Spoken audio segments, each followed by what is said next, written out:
wanted to thank the Sun staff who have made all of this possible. So we have Crystal, who can't be here with us today, but she designed this awesome new Solar Neighbors Indiana specific logo. We have a whole bunch of cool swag back there, t-shirts and bags and some other fun stuff. So be sure to check that out some point today. Thank you to Fatima and Alexis, who are joining us on Zoom to make sure everybody who is participating virtually has a good experience. And thank you to all the Sun staff who are helping here in person. I think you probably saw most of these folks when you were coming in, but Sun staff, you can go ahead and identify yourself. We have Dan Robinson, the Indiana Program Associate. Tanya Troutman, who I just saw come on in there. She's the Sun Heartland Region Communications Associate, and she has had all kinds of travel troubles to get here, but she made it. Thank you, Tanya. We have Scully, who is the Sun's Development Associate, and we have Morgan Byrne, who's manning the computer right now. She is the Heartland Region Community Impact Specialist, and she's really done more than anybody to make this happen today. So thank you, Morgan. And special thank you to all of the volunteers that we have who will be helping us out throughout the day. If you are a volunteer, you're able to stand, please stand. We can recognize you.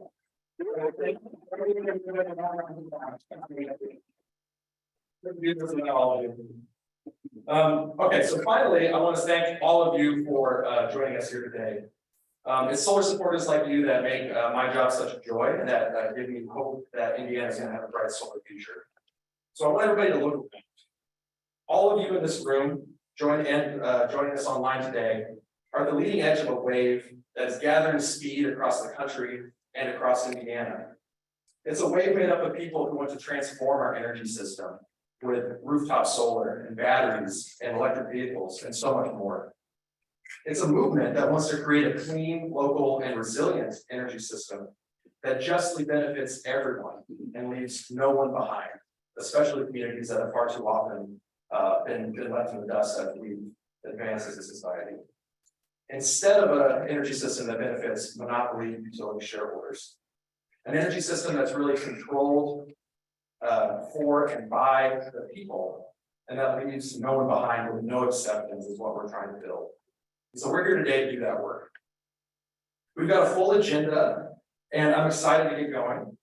But for those of you who participated in the 2019 Solar Congress, today's going to be a little bit different. While we have an excellent lineup of speakers and panel presentations throughout the day, today we're really going to focus on making sure that everybody is participating, not just those of us that happen to be up here on the stage.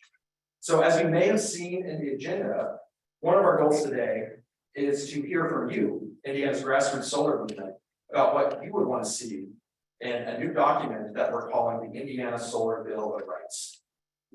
So what is the Solar Bill of Rights? Simply put, it's the embodiment of the present that we want to protect and build on. It's the future that we want to create. It's a roadmap for how we can bring a solar-powered energy system that's clean, just, and equitable here in Indiana today and tomorrow. The solar rights we'll start to articulate today are the building blocks for the brighter solar future that we want to build here in Indiana. Rights are not just handed down from on high. They must first be articulated and felt. Rights are contested, rights are fought for, and ultimately rights are won.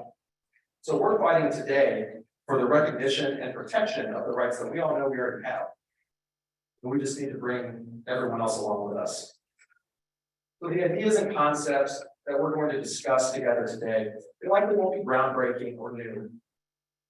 Hooters around the state have been fighting for fair solar policies and rights for decades, long before today's Solar Congress or before Sun started working in Indiana in 2019. But the progress and the process that we're starting today is putting all those pieces together based on input from you, Indiana's grassroots solar movement, is a new step forward. Putting these rights down on paper is powerful, and I'm thrilled for the opportunity to do that work with you today. I hope you are too. As the great 19th century abolitionist and orator Frederick Douglass said, power concedes nothing without demand. It never has, it never will. And we all know that the powers that be here in Indiana, whether that's some legislators or the utilities or some regulators or other interests have both stood in the way of progress and in fact pushed us in the wrong direction. So drafting the Indiana Solar Bill of Rights is the work of articulating the demands that we want to define our movement for the next decade. It's the work of building the power that we need to create the world that we want to see in 10 years for our kids and our children's children. So let's get started. I'm really excited to do that together with you today. And so to get things started, I'm going to kick it off to my colleague, Dan Robinson.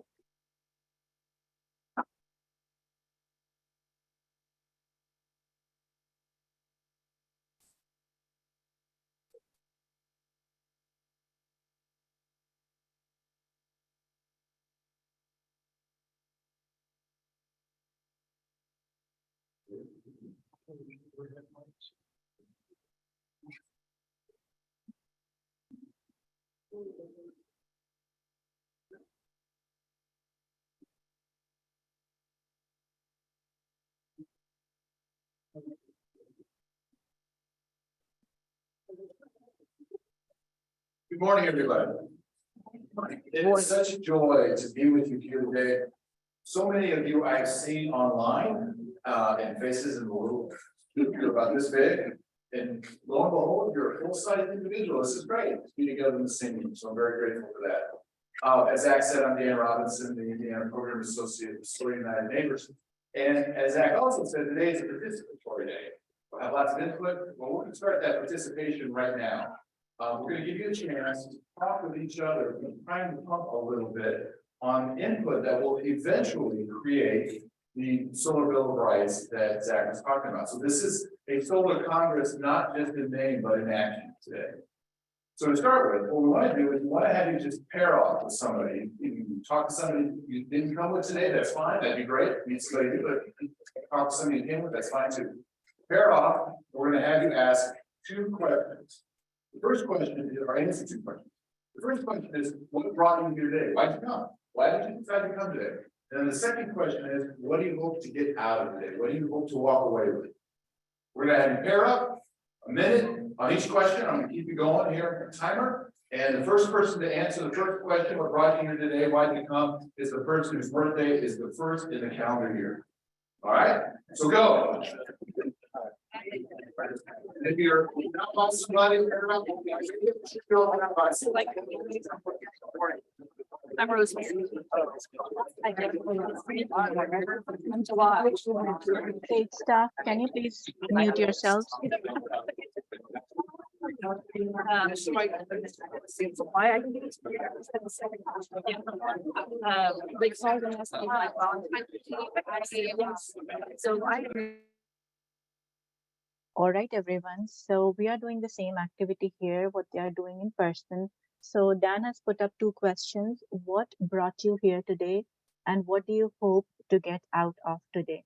I'll appreciate if you can post your answers in the chat box, or if you're more comfortable talking, feel free to unmute yourselves one by one and we can get the discussion started for the next few minutes. Thank you. Take your time. Feel free to post in the chat or unmute yourself and speak.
Main stage, can you please unmute yourselves? Thank you.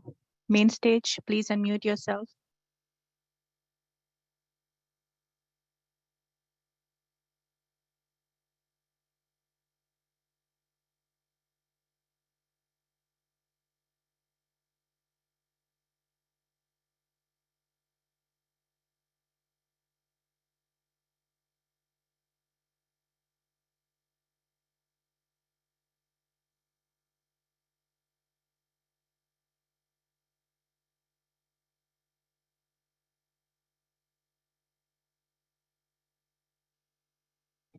Meanwhile, till the main stage is unmuting, feel free to unmute yourself and speak up if you have anything you want to share with people.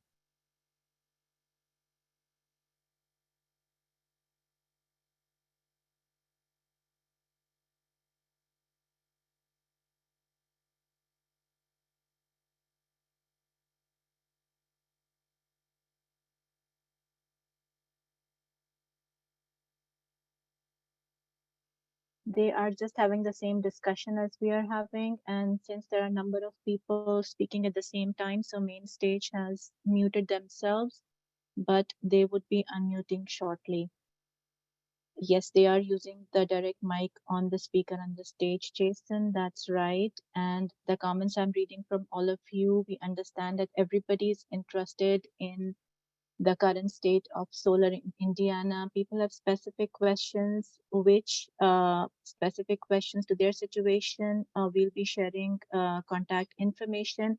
If that doesn't get answered today, we can always follow up on that questions. Dan will be reaching out to all of you separately. So feel free to let the questions come in so we can have the discussions around that. If for some reason not today, then Dan will be following up with each of you who have joined us virtually. So please feel free to keep the questions coming in the chat.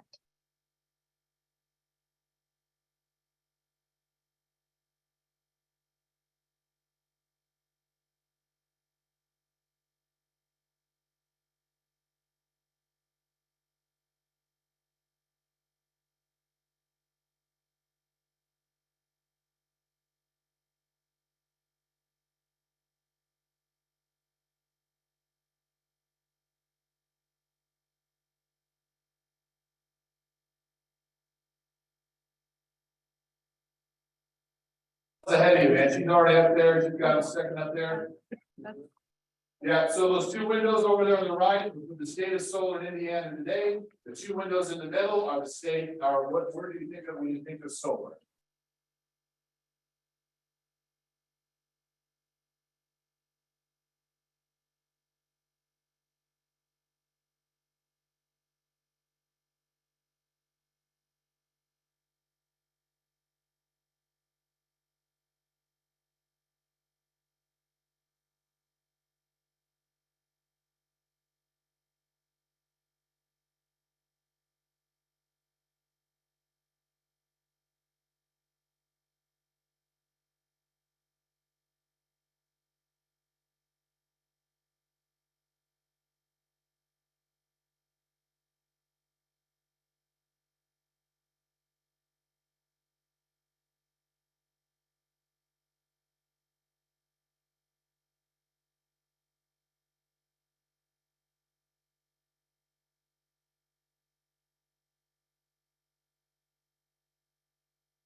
When you're done, you can just come back to your seat. We're going to move on to the next part of our morning.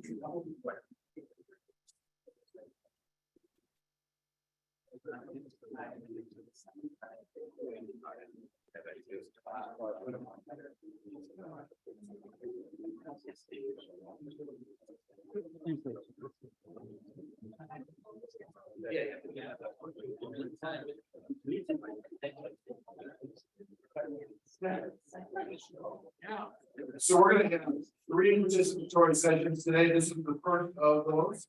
We'll take this input, then we'll have another participatory session. Just following our lunchtime, and then towards the end of the day, we'll wrap that up. So I'm gonna pass it back over to Zach. Who's coming up here with a friend of his or a special someone.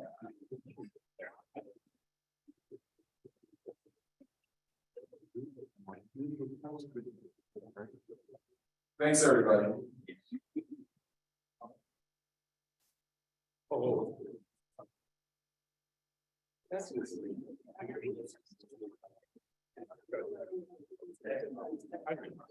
All right, everyone. So we're gonna ask you to hit it one more time. Now we're gonna take a group picture, okay? So if I could ask everyone to go ahead and, let's see. I think we could probably fit about 20 people up here on the stage, and then other people standing in front of the stage. We'd like to try to gather everybody in the group.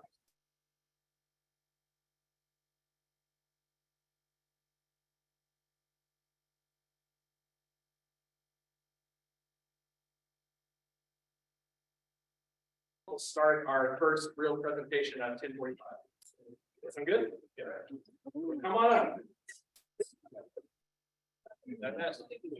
Hello, Zoom people. While they're taking a group picture, we'll take a group picture on Zoom. If you are comfortable to show your faces, please feel free to come back on the video, and we are going to take a screenshot of Zoom participation. I'm going to request the spotlight for the stage for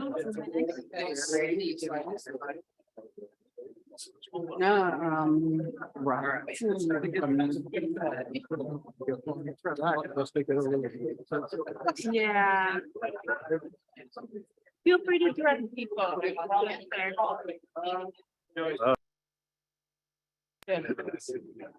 Guys, get in as tight as possible. Yeah, like you guys love each other a little bit.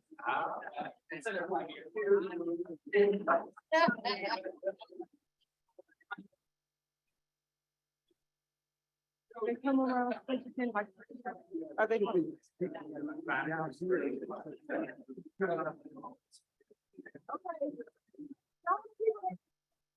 Yes, everyone, are you all comfortable coming on?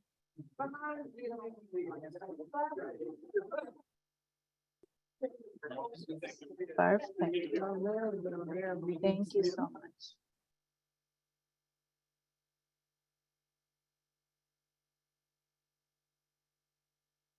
People want to see anybody.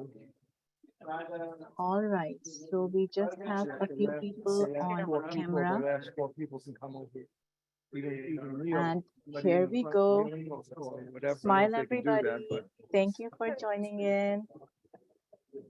Here we go. Let me check if we are fine here, or else we are going to take one more. Give me 1 second and see how this one came out.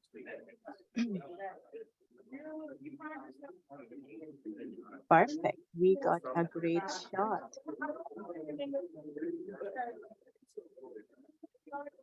And let me check if anybody switched on the camera meanwhile. No. All right, so that was great. One more. Hello, everyone. you want it. We'll just wait for, yeah, right now.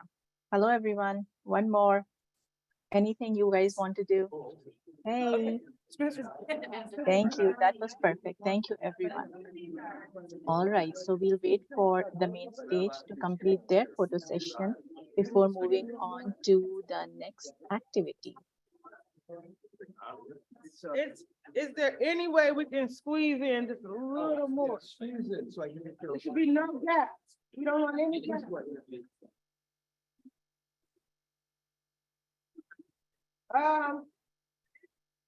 It looks like so much fun there on the stage.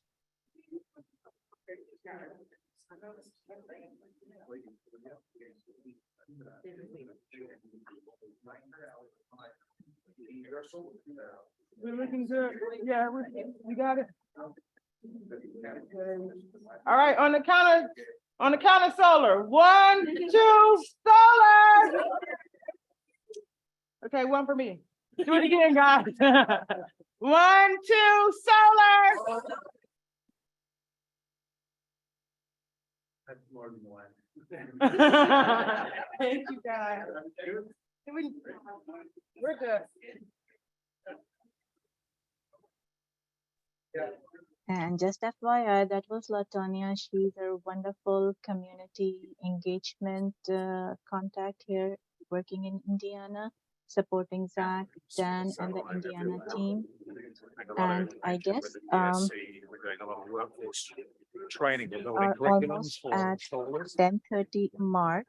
And I have one more quick activity before we go in for a very short break. I'm going to post out a question here in the chat, and if you guys can give me one word what you feel out of that question. I'm going to post it right here. Give me 1 second.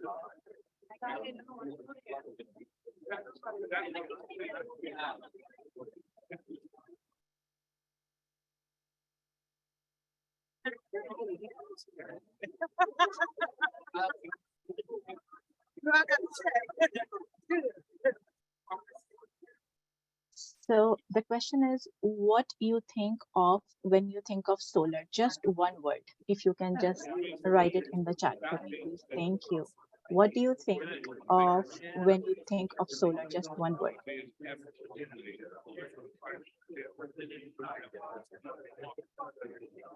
Empowerment. Wonderful, Chris. Hope. Sun. Safety. Wow. Love that. Renewable. Keep it coming, guys. Keep it coming. Just one word when you think of solar. Clean. Awesome. Floppy. Yeah. Jason, really? Future. Independence. Great words, guys. Energy. This is so hopeful to see these words coming. Yeah, keep it going, keep it going. Got a big group here. When do you get some things done? No moving parts, resiliency. Yeah, yeah, awesome. Definitely.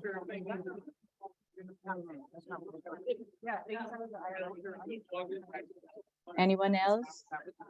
So we have some great thoughts coming out from you people on thinking about solar, energy, independence, future, clean, sloppy, renewable, no moving parts, sun, hope, safety, empowerment. Love it.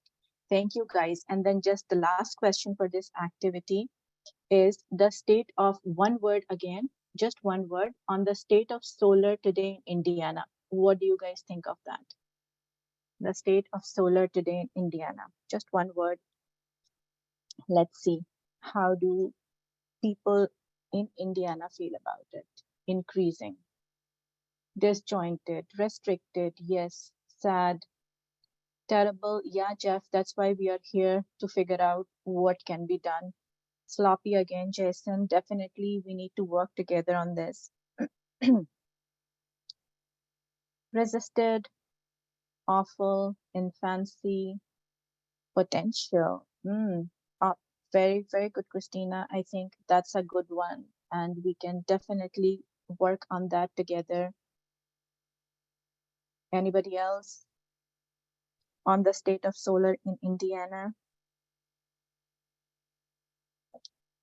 Infancy, neglected. Yeah, so that's where the people power come in, and hope we can all get together to not make that go in the zone of neglect anyway. Backwards, Lynn, yeah, unfortunately, suppressed.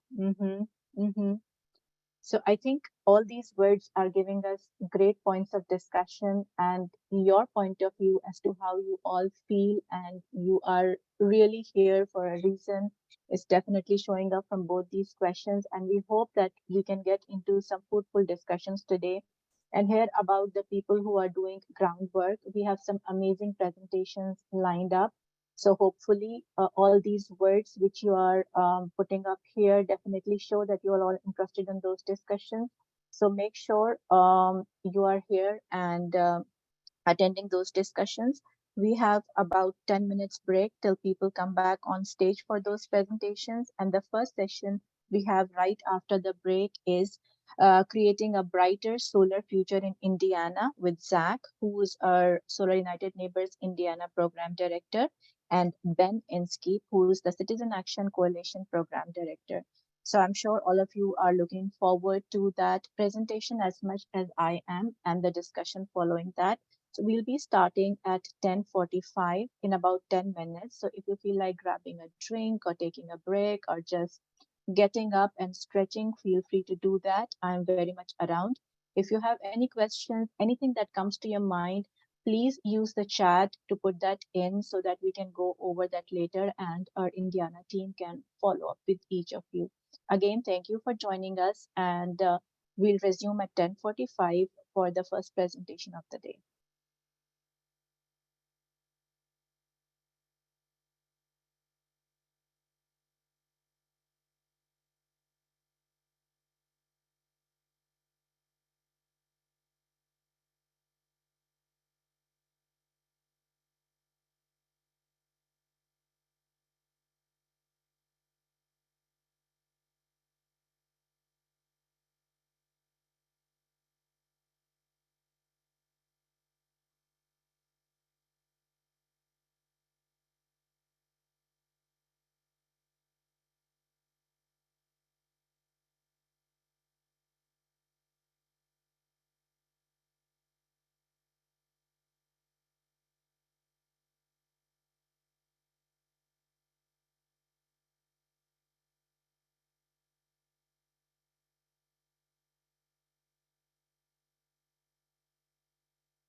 Hey, Zoom audience, please Hi, make everyone. sure that you are muted. Welcome We're back. just about to start the We'll have a few presentation. more Thank you. breaks, you can network and enjoy snacks and everything throughout the day, so don't worry, there'll be plenty of time for that. So just a few minutes, Ben Inskeep from Citizens Action Coalition is going to talk about some of the things that we need to do to create a brighter solar future here in Indiana. But first, I wanted all of us to take a step back and think about the big picture. What does the future we're fighting for actually look like? What does it feel like? Sometimes solar nerds like us can get focused in on the technology, geek out on some new system setup, focus on process and technical pathways, and we forget about what we're actually trying to create, the whole of it, that aspirational vision of the world that we are trying to build.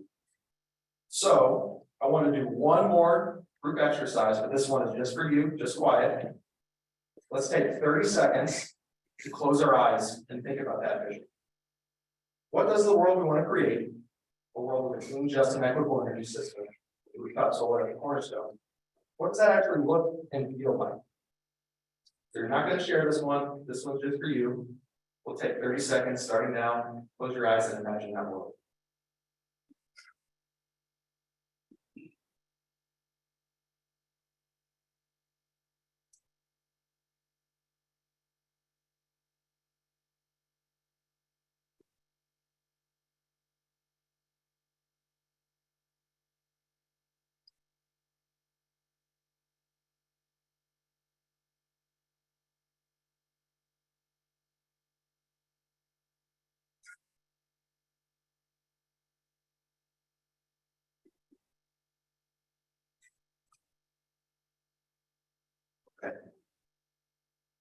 So I hope everybody was able to think of something specific and concrete and beautiful. Maybe it's children playing at a school, outside, having fun, breathing clean air, not having to worry about particulate, soot, any pollution in the air. Maybe it's a retired person living on a fixed income, sitting at home in a warm, comfortable space, not having to worry about the lights going out because they can't pay their electric bill. Or maybe it's somebody turning on the tap and being confident that that water is clean and free from coal ash pollution or other pollutants that could make it ungreatable to them. So whatever image stuck in your head, hold on to that throughout the day. That's what we're fighting for. That's the world that we're trying to create. So now let's talk about how we get there. And to help us do that, we're going to be joined by Ben Inskeep from Citizens Action Coalition. Ben is the program director at CAC, and at the CAC, Ben works to hold monopoly utilities in Indiana accountable, including fighting back against their unfair attacks on distributed solar. Prior to joining CAC in March of this year, Ben worked as a renewable energy policy consultant at EQ Research, where he helped advance the sound state solar policies across the country, from Mississippi to California. And while Ben is speaking, think about if you have any questions. There are some note cards under your chairs. Feel free to jot down questions, and after his presentation, we'll have some opportunity for Q&A based on the questions you write on the postcard. All right, and with that, I'll hand it over to Ben.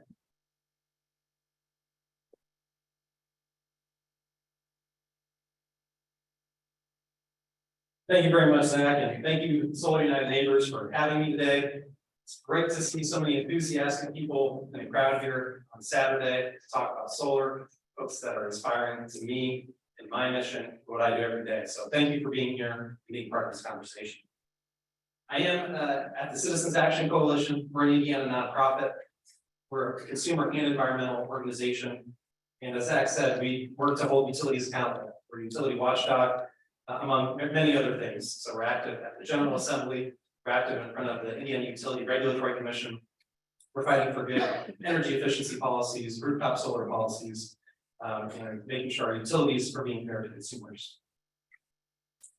I wanted to open up my talk today to share a little bit about my personal solar story and use it to kind of highlight some of both the opportunities and some of the challenges we face for building a brighter solar future here in Indiana. So Sun helped me go solar, helped me and my family go solar earlier this year. So I'm a very new solar owner and enjoying the wonderful benefits of having a very low electric utility bill each month, getting clean electricity on site for my own system. That's really exciting to me personally, and really fun to finally be enjoying the benefits of something I've been advocating for many years. I was able to go solar because I had access to low-cost financing through a loan. I didn't have all the money that it costs to buy solar up front. And I also benefit from having my solar fairly credited under AES Indiana's net metering program. So I'm getting a fair one-to-one swap. When I put extra kilowatt hours on the grid, I can take kilowatt hours off the grid when my system isn't producing. But hopefully that kind of already illustrates me some of the potential barriers that can crop in, that can impact the ability for Hoosiers to go solar. As I think about all the things that had to align just right for our family to enjoy those benefits of solar, it became clear to me, it really crystallized for me, just the perfect storm of factors that need to go right for all of Hoosiers to be able to enjoy these benefits. For instance, I had to be a homeowner in the first place, right? I was living in multifamily housing, apartment dweller. I was a tenant. I didn't own that rooftop. I couldn't put solar on my roof. That wouldn't be my decision. I also didn't have a restricted homeowners association that tried to block rooftop solar on my house. Furthermore, I also had to have the knowledge, capacity, and the desire to go solar. If any one of those things weren't there, it would make going solar very unlikely for me. For instance, capacity. If I was concerned about my electricity bills and I had other debts and I was financially distressed, solar would be a secondary concern, right? My primary needs were not being met. I would not have the ability to focus on discretionary things like adding rooftop solar to my house when I'm worried about just paying my bills and avoiding my power being shut off. But even all of those things together weren't enough. And then I also, on top of that, needed to have access to the financing part of it, because I didn't have the $25,000 sitting in my bank account, ready to go, ready to spend on solar. I needed financing in order to pay for some of these upfront costs. And then on top of that, even if all of those things were there, if that financial viability of the system wasn't there, it didn't make sense economically for me in the long run to have that solar system. I still might not have been able to go solar. So if that net metering program didn't exist, I might not have pulled that trigger and actually gotten solar, because it might not have been a good economic investment for me and my family. Layered on top of those individual factors and influencing those individual factors are the broader societal factors and systemic issues that we face as a society. Things like the systemic racism of society, things like issues with classism, and the fact that a lot of folks are struggling just to afford their energy bills today. These things impact who has access to solar now, who has access to the benefits of solar, and also who's bearing the cost right now from not being able to go solar, and from our broader system that's dependent on fossil fuels in terms of pollution impacts, in terms of the climate impacts that are felt unequally across different parts of society. We're not taking into consideration these marginalized communities and the fact that solar can either help address some of these legacy problems we face. Then solar can be part of creating a more unequal society, right? If it's only available to a select few who are already privileged and advantaged, it can help them, but then leave everybody else behind. So technology in and of itself is insufficient to address some of these larger problems. But if we do it right, it can be part of the solution to addressing many of these issues. Against this backdrop is the fact that in Indiana, we have faced an acute affordability crisis, not just on our utility bills, which is shown here, but in things like the cost of housing, the cost of groceries, gasoline, et cetera, that impact a lot of people very acutely today. When it comes to utility bills, we have seen as Hoosiers gone from a low-cost energy state to now a much higher cost energy state. Where the average utility bill across our 5 investor-owned utilities in Indiana is now above $150 on average per month. That's unaffordable for many folks. And so we need to recognize the fact that if folks aren't having their basic needs met, if they're under threat of being disconnected from the grid because they can't afford their power bills to begin with, they're not going to be in a position to think about going solar, to think about being able to participate in that, even if they could.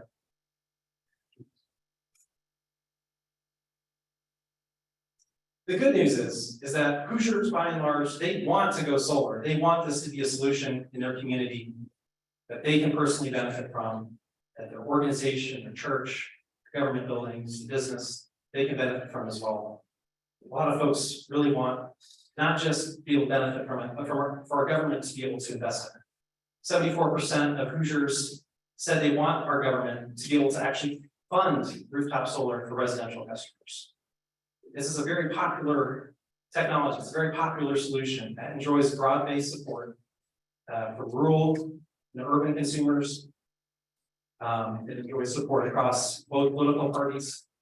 So the good news is that we do have a lot of grassroots support.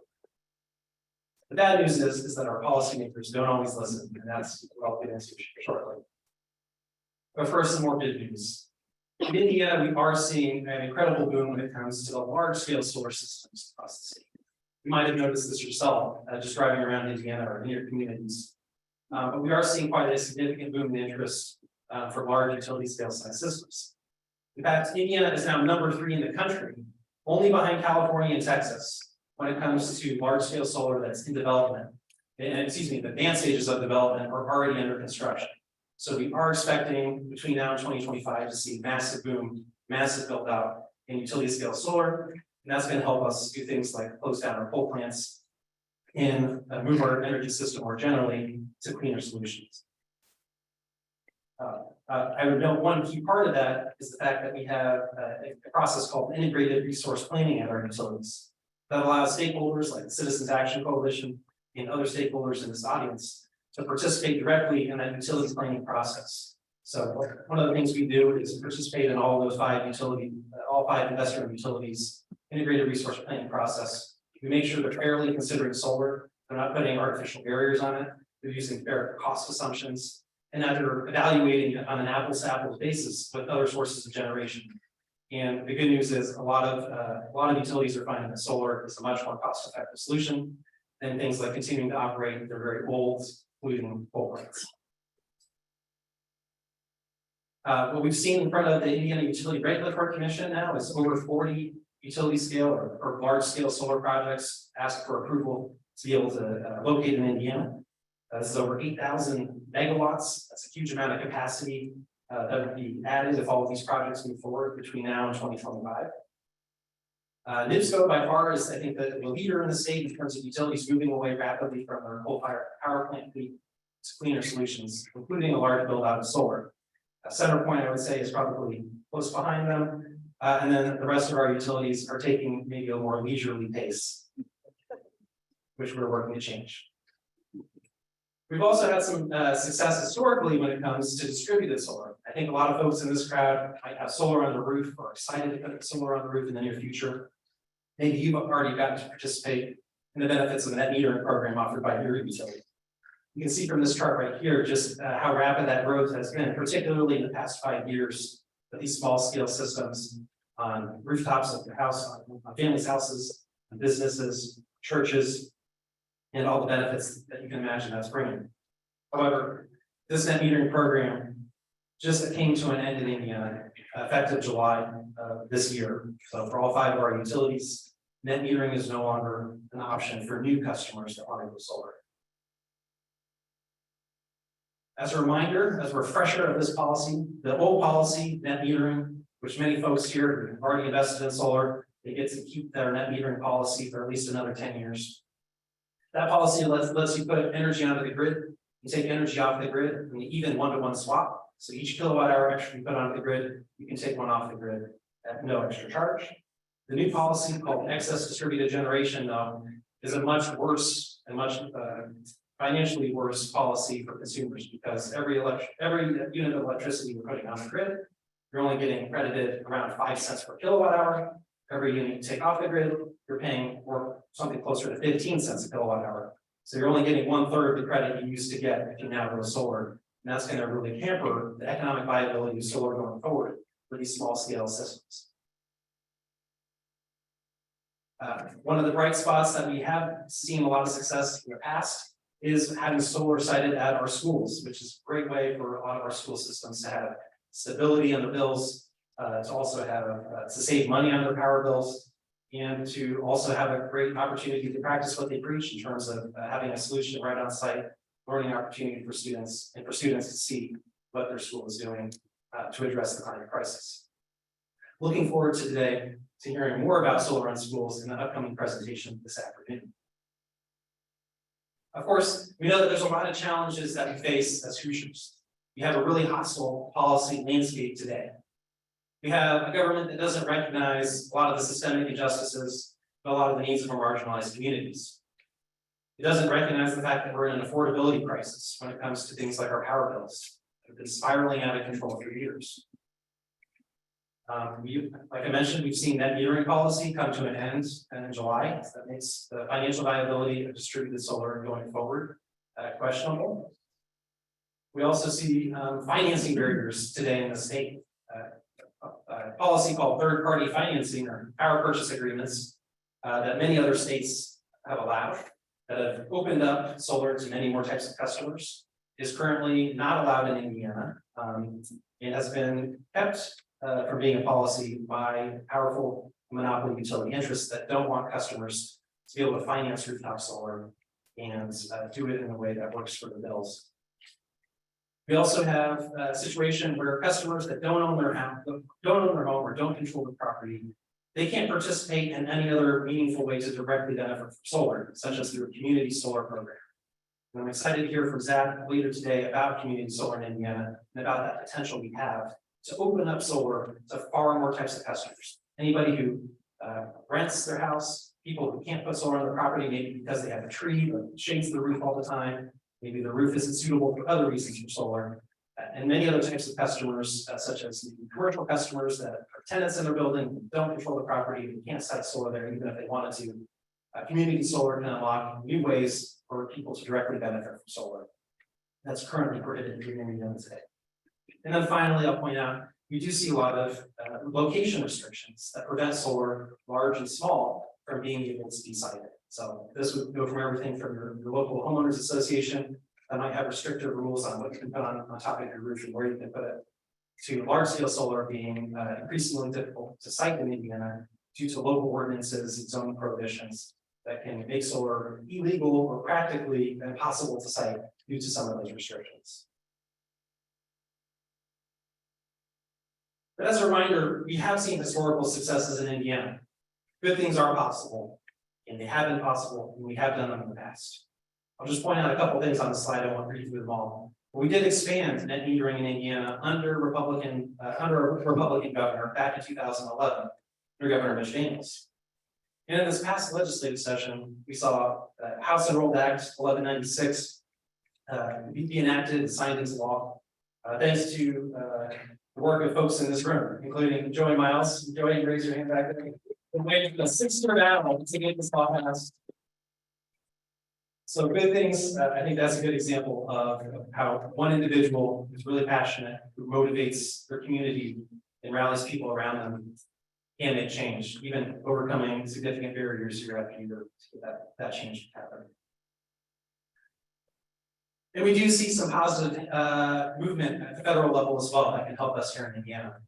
The Inflation Reduction Act was passed and enacted into law in August this year. And one of the big things that was in that bill in terms of solar was expanding expanding the solar tax credit for both residential customers and non-residential customers, and opening up a new production tax credit to solar as well for non-residential customers. This boosted the tax credit, which had already been phased down to 26% this year and was on its way to phase out to 0% for families by 2024. It boosted it back up to 30% for the rest of this decade and into the early part of the next decade. So families and businesses will still be able to benefit from that tax credit. And on top of that, it unlocks some of the issues with that tax credit being only available to tax entities that have tax liability. And also expanded the opportunity to increase that tax incentive beyond 30% for very specific conditions are met. So, for example, some of those bonus tax credits that non-residential customers can look to are things like a special 10% bonus for solar systems that are sited in energy communities, which include communities that once had a coal plant operating or a coal mine operating that have since been closed. They're eligible for an additional tax credit, as well as a recognition that our low-income communities have been historically left out of the solar conversation in many ways, by having an extra tax credit program available to solar in those communities. And I think as we think about creating this brighter solar future here today in Indiana moving forward, I think it really starts with the work all of us are doing here as grassroots activists, as motivated citizens, as people that care about the future of our state and our communities. It's this grassroots support that we're building here that is creating the power to fight back against a hostile policy landscape, the powerful special interests that we face, the regulatory capture we face in front of our regulatory agencies. And that's what I'm looking forward to really discussing with you all today, about how we can build that power together to unlock solar for more folks. If done right, it's a big if done right, solar can create many benefits, lower energy bills, provide more stability and costs of energy because there's no fuel costs that radically vary from year to year. It's renewable and clean, reduce our pollution impacts, help address the climate crisis. And it can be part of the solution to addressing some of our systemic injustices that we face in our communities, both historically and continuing to this day. So to wrap this up, I think to set the context, we want to consider the fact that utility bills are already spiraling out of control for a lot of folks. That might motivate some to pursue solar, but it might lead others to not even have the capacity or ability to go solar because of the acute crisis they're facing and just paying their month-to-month bills and avoiding being disconnected from the grid due to being unable to pay those bills. That really affects who can access solar and who is also harmed by the status quo. The good news is Hoosiers want to go solar for many different reasons, so there's broad grassroots support. And we all also seen very positive steps when it comes to large scale solar in Indiana, experiencing a huge boom in recent years. However, we're also seeing the fact that net metering and other barriers that exist in terms of state policy are really hampering the growth of distributed solar going forward in our state. And while the Inflation Reduction Act at the federal level does provide a really helpful boost, it's probably in itself not going to be sufficient to counteract fully these negative changes we've seen happen in Indiana for distributed solar.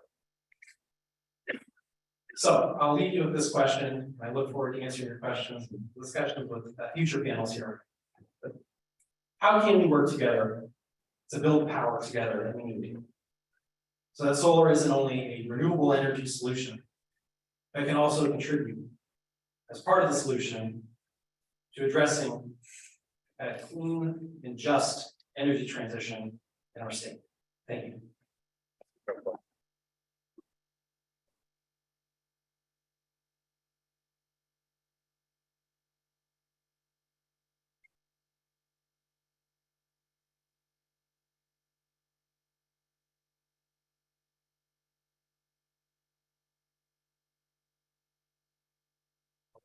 Thank you so much, Ben.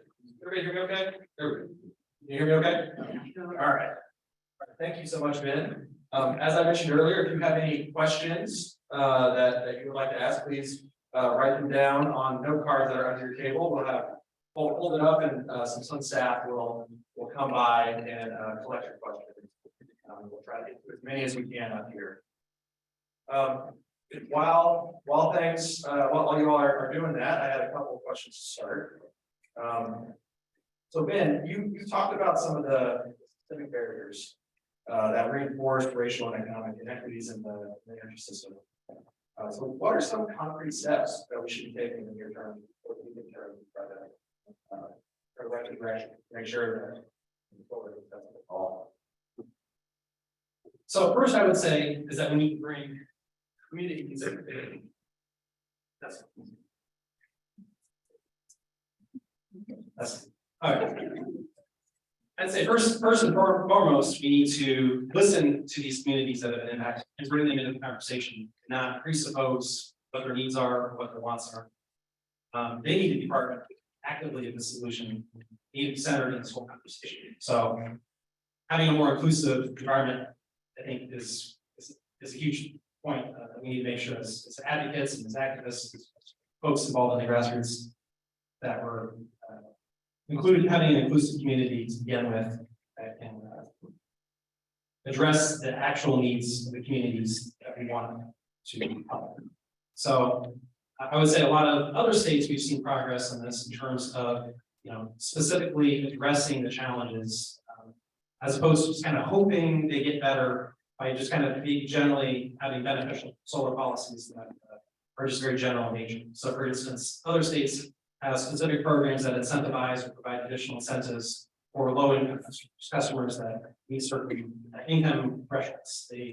For instance, they might have the ability to get upfront financing or upfront incentives that can defer that upfront cost, because you don't have the ability to pay for that large upfront cost. That's going to be one of your biggest barriers. So I think we need a policy landscape that recognizes these problems and is actually trying to address the root cause, as opposed to just pushing for solar policies that maybe generally sound good, and might generally help a few people that aren't specifically meeting the needs of those communities. Thank you. While I will get the questions from you all during Ben's next answer, and I'll read them. While we wait for those, one more. So we talked about how utilities are meeting rules. A lot of that's driven by the integrated resource planning process. And so I guess I'm wondering if you could talk at a high level about if there are any opportunities to leverage that process to advance distributed solar and other distributed resources as well. Yeah, so integrated resource planning is that process that utilities go through every few years to look forward 10, 20 years into the future and say, okay, here's what we think our customers are going to need in terms of their energy usage. Here's what our current resources are. Where are the gaps? What resources are there out there that might be more cost effective and fill in those gaps? You need to do an actual detailed cost analysis to say what actually would be what actually makes sense financially in terms of providing the best value to our customers, the least amount of risk to our customers, addressing those kind of issues. Historically, or at least in the last 5 years, many of our utilities have done a reasonable job of incorporating large-scale solar into that mix of energy resources. And as a result of large-scale solar becoming much, much more affordable in the last 5-10 years, we've seen that cross the threshold where it's more cost-effective than some of the big coal plants, natural gas plants, those kind of things. But distributed solar has tended to get a short shift on this planning process. Utilities tend to look at it as a more expensive option than the large-scale solar that has maybe some economies of scale. And I think many of us maybe intuitively recognize that there's a lot of benefits for having more local distributed solar that might not be captured by that kind of an analysis. For instance, solar on my roof provides power directly to me. I don't need the transmission and distribution system lines to get power from a centralized power plant, 100 miles away to my house. And that benefit, that savings benefit, isn't captured in that utility integrated resource planning analysis. It's just going to look like my system is really expensive relative to that large scale system. So we need to make sure we're fairly capturing those benefits as part of that process. So I think there are potential ways that we can move that conversation forward to get our utilities to more holistically examine the opportunity for distributed solar. I think the larger issue, though, is that many folks know that our utilities, as monopolies, they often feel threatened in terms of their business model. When it comes to distributed solar that they don't own, it's not going into the rate base, that's not directly resulting in higher returns from the shareholders. So the challenge is still there to getting utilities to not just recognize the benefits, but also getting past that incentive problem. Thank you. Real quick, I will address one of the questions we got. We will make the slides from these presentations, all the presentations today available online. So you all will get access to that. Ben, we're getting a lot of questions about the extension of the 30% tax credit for residential and non-residential customers, and in particular, the direct pay provision. I can touch on that a little bit in your presentation, but maybe talk a little bit more about that and what impact I think that will have. Yeah, that's one of the really cool parts of the Inflation Reduction Act in terms of recognizing the fact that historically there's been a barrier where an entity like a church or a school, public school that might not have any sort of federal tax liability, they can't take advantage of a federal tax credit, right? So that 30% tax credit that private citizens can enjoy, businesses can enjoy, that reduces that upfront cost. It's not reducing the cost of the system for a nonprofit, for instance. The Inflation Reduction Act did create a provision for these types of entities that allows them essentially to get direct pay or to be able to transfer those tax credits. In other words, to monetize those tax credits that they previously did not have the ability to gain access to. And so that's going to unlock those savings for these types of organizations that previously had been left out. And that was one of the reasons why advocates in Indiana for a long time have been trying to get power purchase agreements, that financing mechanism legalized, because that mechanism was one way that these entities in the past have kind of been able to get around that fact. If a commercial solar developer can utilize that tax credit and own the system and just sell you the power coming from that system that they put on the roof, finance it up front through that third-party power purchase agreement, then you've kind of solved that problem. So the Inflation Reduction Act kind of unlocks some of those barriers and hopefully will then open up these tax benefits to all these organizations and the types of entities that have been left out of that federal tax credit. Would you add anything to that, Zach?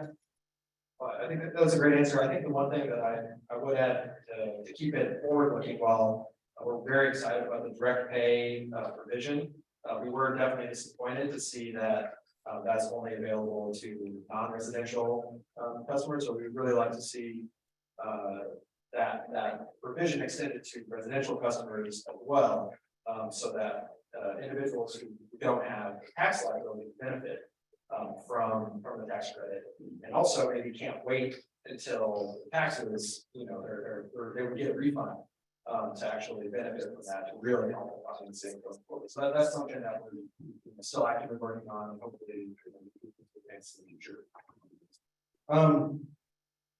Let's see, we have kind of two related questions that I don't know, we could talk about these all day. But I'm wondering if you can address a little bit, basically, how do you respond to the utilities caution argument of opposing net metering as the reason I understand, and then kind of related, what's next? What's beyond net metering? What's kind of the gold standard of compensation? I know that's a whole other presentation, but if you have any high level takeaways for people that you'd love to share on that topic, I can of course be interested. Yeah, that's a great question. So first on the cost shift argument, I would say those analyses that say that, oh, you're shifting costs on other customers are typically this broken way of of thinking about the benefits of distributed solar. When I think about solar and the benefits it can bring to the system, it's really kind of a forward-looking thing. If I install solar today, it's going to provide benefits to me and my neighbors around me the next 25 years or so, right?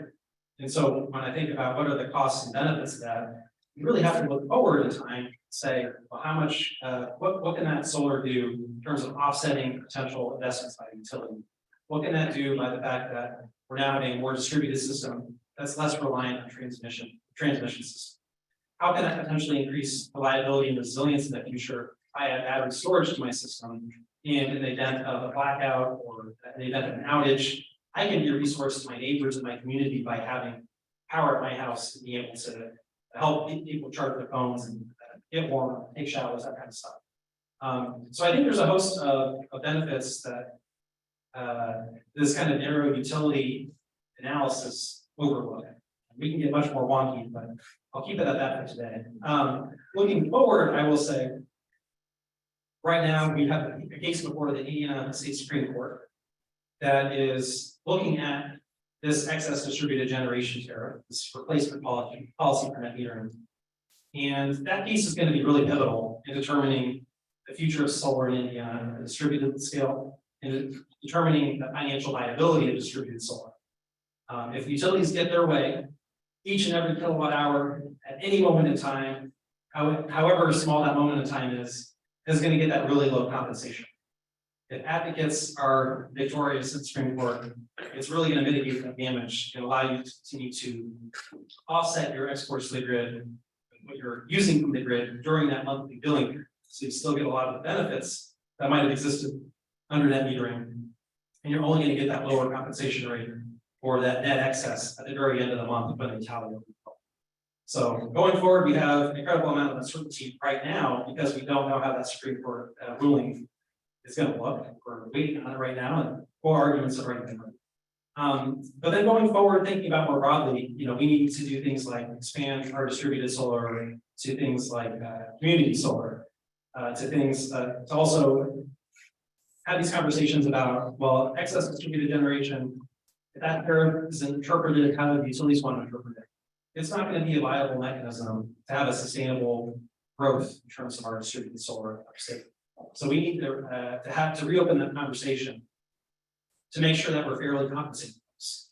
And there's a whole number of ways different states are doing that to try and get out what's the most fair way to do that. But I would say it's easy to get lost in maybe theoretical arguments about creating the most economically idealized version of a tariff. Each moment of the day, maybe it's providing different value to the grid, and you can create a very complex tariff that takes into consideration your location, time of use, all these other factors. But at the end of the day, that still might be really complicated and indecipherable to the average person and scare people away from distributed solar. So even if it's the most perfect tariff or set of rules for compensating solar, in the abstract, and when the rubber meets the road in the practical reality, it might just be too complicated for folks to be able to calculate, well, am I actually gonna make money on the solar investment? Is it worthwhile or not? You know, that's what folks really want at the end of the day, something simple and understandable, something that's generally fair, not something that's fair down to the last second of the day in terms of your locational marginal price, you know? So I would encourage that discussion to consider those practical implications, making sure folks understand how they're getting paid, and to make sure that pay is fair. Thanks, Ben. That's a really tricky, complicated topic. If anybody's interested in learning more about the EG replacement for net metering or the Supreme Court case that is pending, we have more information on the Summit website. I'm glad Ben was put on the spot when I heard on that question, not me. So, okay, I think we have time for one, maybe two more questions. I think this question maybe speaks to the consumer advocacy that CAC does. And it's what action should we be taking to limit the damage that unfortunately solar scams are potentially doing to the industry? You know, it's kind of a tricky question, but I'm wondering if CAC, do you have any thoughts on that question? Yeah, great question, because we do have bad actors, and just like we do in any sector, folks who try to scam people, try to sell them on a bill of goods that at the end of the day, it's going to be a bad deal for them or harm them. And that can then reflect on the entire concept of solar and scare people away. So definitely don't want those outcomes. And I think that goes to all of us in this room as solar evangelists, if you will, like spreading the good word of solar and also spreading good practices on how our neighbors can avoid scams. I don't know how many people have come up to me since I've installed solar on my roof. My neighbors just walking my dog around the neighborhood who have noticed that and asked me about solar. It's been a great conversation starter for folks. A very different political meetings, different age groups, of all sorts of varieties that are seeing my solar panels and want to talk about it. They're interested. They're really excited about it. So I think that's a great way for me as an advocate to not only talk about the good parts about solar, but also encourage them, if they're looking for solar in their house, what are some of the key ways they can do that in a way that's going to make sure at the end of the day they're going to have a good experience. So for instance, I always encourage folks to get multiple quotes from multiple different installers. Make sure that it's not the first quote you get that you go with necessarily, if you have a comparison point. You're looking at online reviews. Does this company have a lot of complaints? Does it seem like people are complaining that they got the system installed, but nobody ever shows up to do maintenance on their system when they have a problem? Are they experiencing problems with unexpected high bills that they were promised a low bill and those savings haven't materialized? I would look to the news stories that have identified some of those bad actors and companies to avoid. And then to make sure you vet those installers carefully. When you do go with them, encourage folks that are considering solar to take those things into consideration, because consumer protection is a really important issue for us. We don't want solar to get a bad name as this industry that's going around trying to scam people or particularly go after vulnerable populations in our community to try and target them. That's something that's really concerning from that consumer protection. I definitely think that context that this isn't just a solar problem. And this is contractors and all tools you gotta look out for. So thank you for that. And there are also, this is another topic that there's more resources on some website if you're interested in learning more. Okay, I think we have time for one more question. Let's end it on a happy note. What is something that you're excited about for local solar here in Indiana in 2023? Well, I'm really excited about this movement we're building right here today. I mean, it's really disheartening when every day you are interacting with policymakers who are hostile to your perspectives and who don't see the value in distributed solar. So that's why I'm really inspired and excited to work with all of you here today, because we really need the grassroots momentum to be able to get these folks in power, to listen to us, to change that policy landscape, and to create this brighter solar future. Continue to harp back on that, but that's at the end of the day, we lack the power, to get that change to happen. We're all going to build that power together. Our organization, siloed by itself, doesn't have the means to influence all the policymakers and states to do what we want. We have to work with all of you. We have to build that momentum together to get this broad support across many different types of advocates in the state to get that change. So that's what I'm really excited for, and that's why I'm really excited to be here. Great, thanks, Ben. If you aren't repeating the slogan so much that you're sick of it, you're not saying it enough, so let's keep Indiana solar future bright, let's build that bright solar future. Thank you, Ben, and Steve, for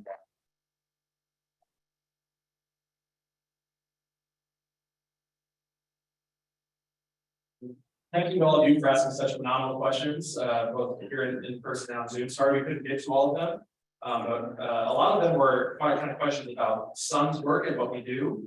So if you have those questions, please email us at inteam@solarunitedneighbors.org and we can get back to you with answers after the solar conference today. Okay, we're going to take about a 5-minute break and we're going to come back with another session talking about two amazing programs here in the state of Indiana that are actively working to expand access to the benefits of solar energy. I'm also getting you from Tanya to encourage people to share on social media. So take pictures, make posts, let people know that you're here today, and tag Solar United Neighbors. Go ahead and use the hashtag Indiana Solar Congress. Let's build the movement on social media. All right, we'll get back together in about 5 minutes. Thank you.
Hey Jeff, we have about 2 minutes till our next presentation. You want to speak something about your app you were talking about in the beginning of the presentation?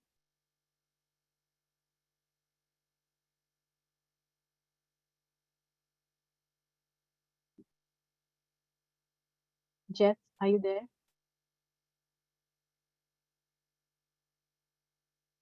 Or maybe we can come back to Jeff in the next bit because I think we are on almost time for our next presentation. We are trying to get hold of the deck. I'm not sure for the slides to share with all of you. If not, then we will be following up definitely after the follow-up presentation to share this deck with all of the participants on Zoom. Thank you for joining us again today and holding on with us. Please feel free to type your questions in the chat and we'll get back to them at the end of the presentation with Zach and the other presenter for the next session today. Thank you.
So as we've already discussed, Sun's vision is to create a clean, just, and equitable energy system.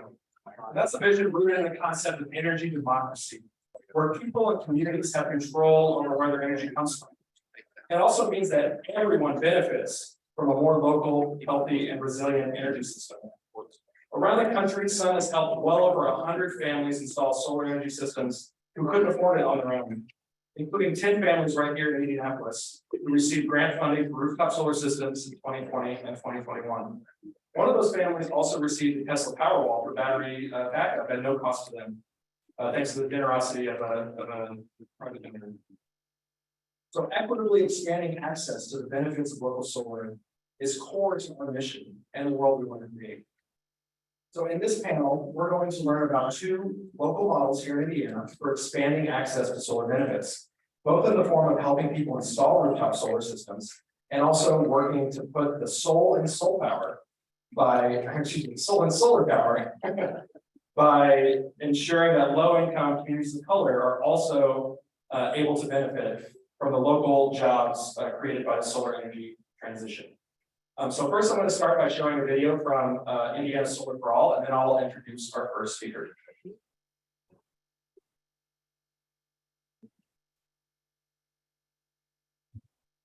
Before we discovered the Solar for All program, the Bloomington Catholic Worker was in lots of conversations about getting solar, but it felt very much like this is something out of reach in the short term.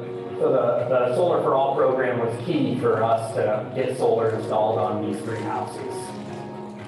For the last 6 years, the city of Bloomington has been a supporter of community initiatives to go solar, including Solarize and Indiana Solar for All. Indiana Solar for All specifically really helps our lower income residents go solar by helping them afford the cost of the solar installation. Low-income families pay a higher percentage of their income to utility bills. Not only that, they're shut out from getting the federal income tax credit for solar. We believe that solar should be accessible to everyone. Solar for All is similar to Habitat for Humanity in the way that they build up a crew that pays it forward and works on other people's homes first, and then you get to work on your own. And during that process, you're building networking and community and friends, and then you get to continue paying it forward by staying with the program and helping more people. So the most critical part of the installation process is the engineering drawing package that we get from the solar installer. That gives the crews the roadmap that they need to follow. In addition to that, to maintain high quality control, we use a checklist the way an airline pilot would. And that way we're absolutely sure, as we work with different crews, that they follow all the directions. Over the course of the program, there's been 24 different households that have received support for learning solar, and there's an additional 8 households over the course of the next year that will participate in the program and become a solar owner. For all, because often the people behind when we're talking about expensive but necessary things like solar panels are the ones who are most affected by climate change. So the fact that there is solar for all, that people with low incomes can get solar panels, is a game changer. Reasons this solar for all needs donation is because the one thing you can't get for free from volunteers and so on is the materials. And each home costs about $5,000 worth of materials. But because of the $20,000 benefit that the homeowner receives, it's a great investment. It's a 4x return on investment. It is important to support solar for all, because when you are supporting solar for all, you are supporting a better future, a more connected community, and you're doing that by sharing the gifts that we all have.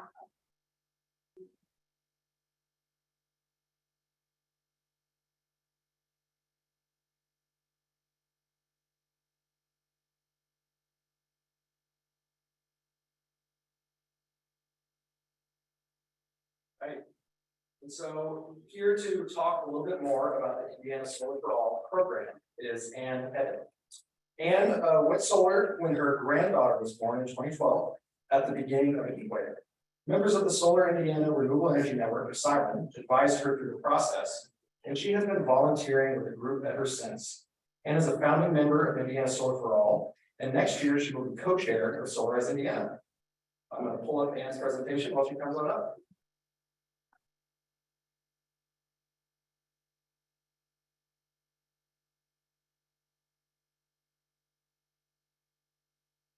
Can you hear me?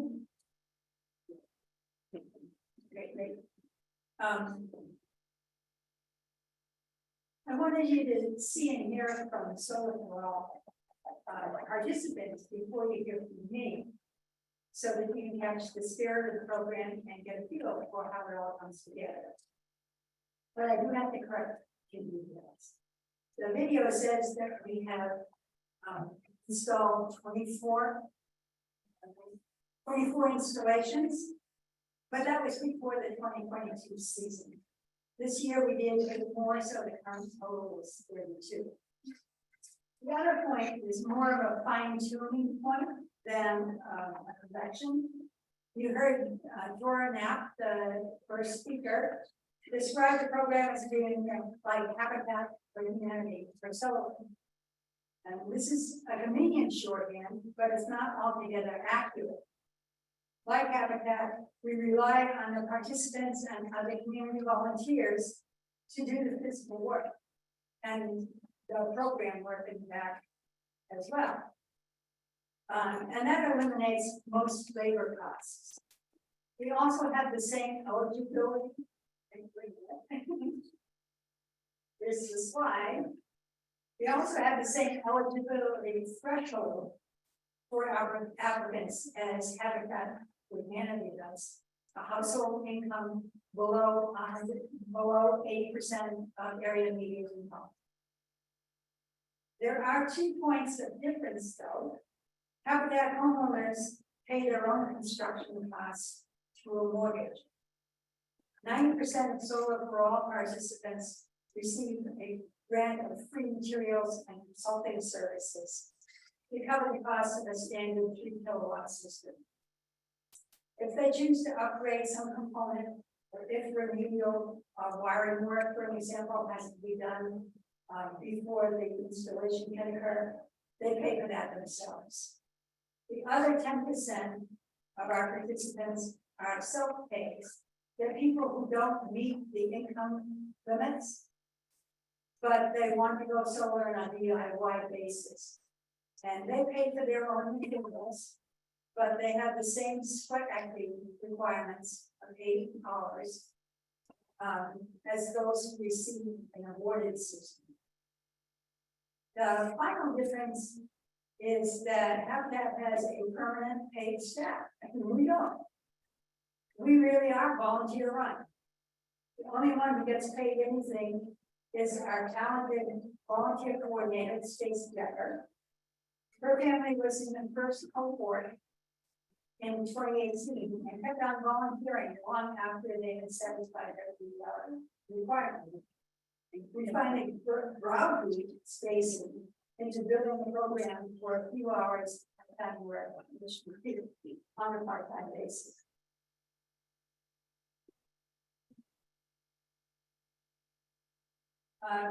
This slide shows you our family tree, so to speak, that connects the Center for Sustainable Living and Bloomington-based 501c3 organization, all the way through branching networks down to Solarize, Indiana, and indeed Sun.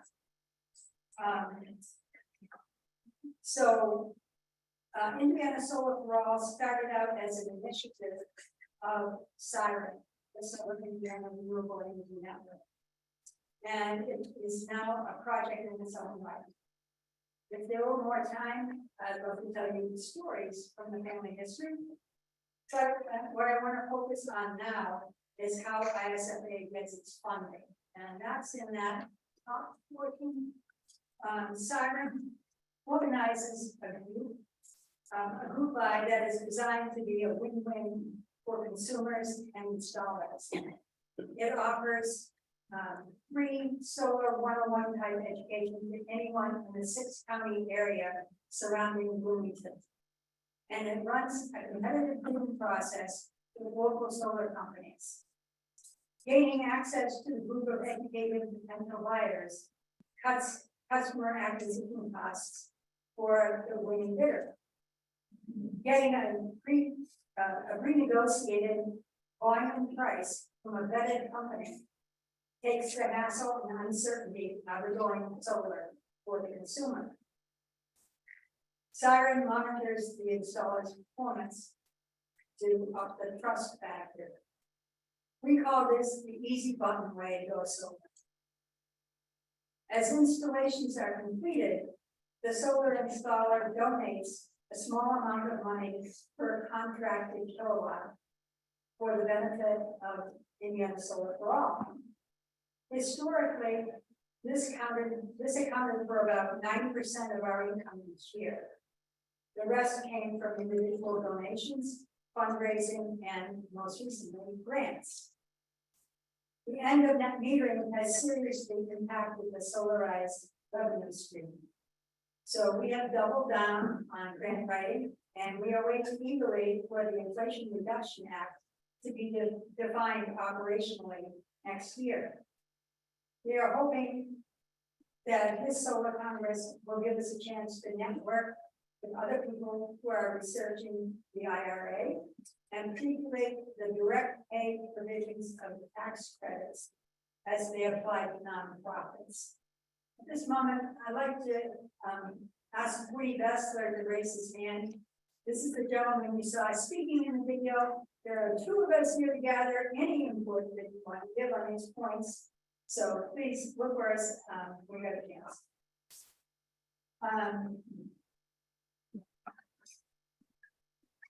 So it has been immensely valuable for Indiana Solar for All and for our fundraising efforts that we have the endorsement and help of the city of Bloomington. It has delivered marketing flyers to every household in the city. The sustainability director participates in our online educational meetings. And before COVID, these meetings were held in City Hall. Bloomington is actively pursuing its own plans for a solar build out. A couple of the incentive programs for consumers are listed on this slide. But if I even read you the full name of these programs, you would see available. They're too detailed to discuss in the remaining time, but there is a link in the next slide where you can track them down and give you more information.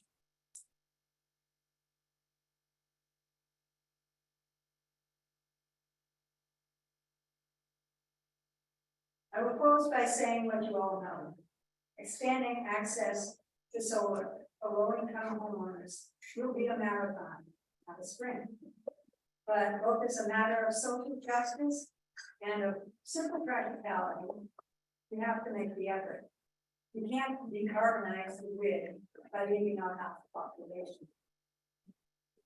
I had the honor of serving on the task force that developed Bloomington's climate action plan with Siren and Solar for All as the brain trust behind it. We set some very aspirational goals, as you see in this slide, both for the city as a whole and for the low-income sector in particular. That was 2 years ago, and no one really knew where the money was going to come from. Sometimes you just have to trust water. So for more information, you can follow up these links that will get you the most programs I talked about. And thank you very much for your attention. We would love to hear from you either now or later via contacts. Thank you.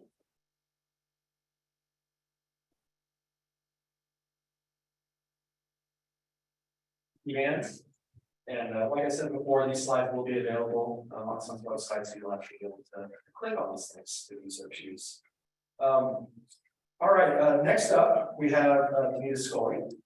Donnita Scully serves on the NAACP LaPorte County branch as the secretary and the environmental climate justice chair and the project manager of the branch's Soul Power project. She received her Associate of Science in Nursing degrees from Purdue University and her Bachelor's of Science in Nursing and Master of Science in Nursing Education from Valparaiso University in Valparaiso, Indiana. Donnita has been married for 45 years and raised 6 sons, 5 of them are living. She has 13 children, or sorry, 13 grandchildren. Sorry. That matters. She has been a nurse since 1984, working in many specialty areas. Part of her nursing work included serving as executive director of a home visiting program that she founded for pregnant women and their families. And currently, her work includes consulting and education. Now I'll pull up Donnita's presentation so she can tell you more about the Soul Power Project.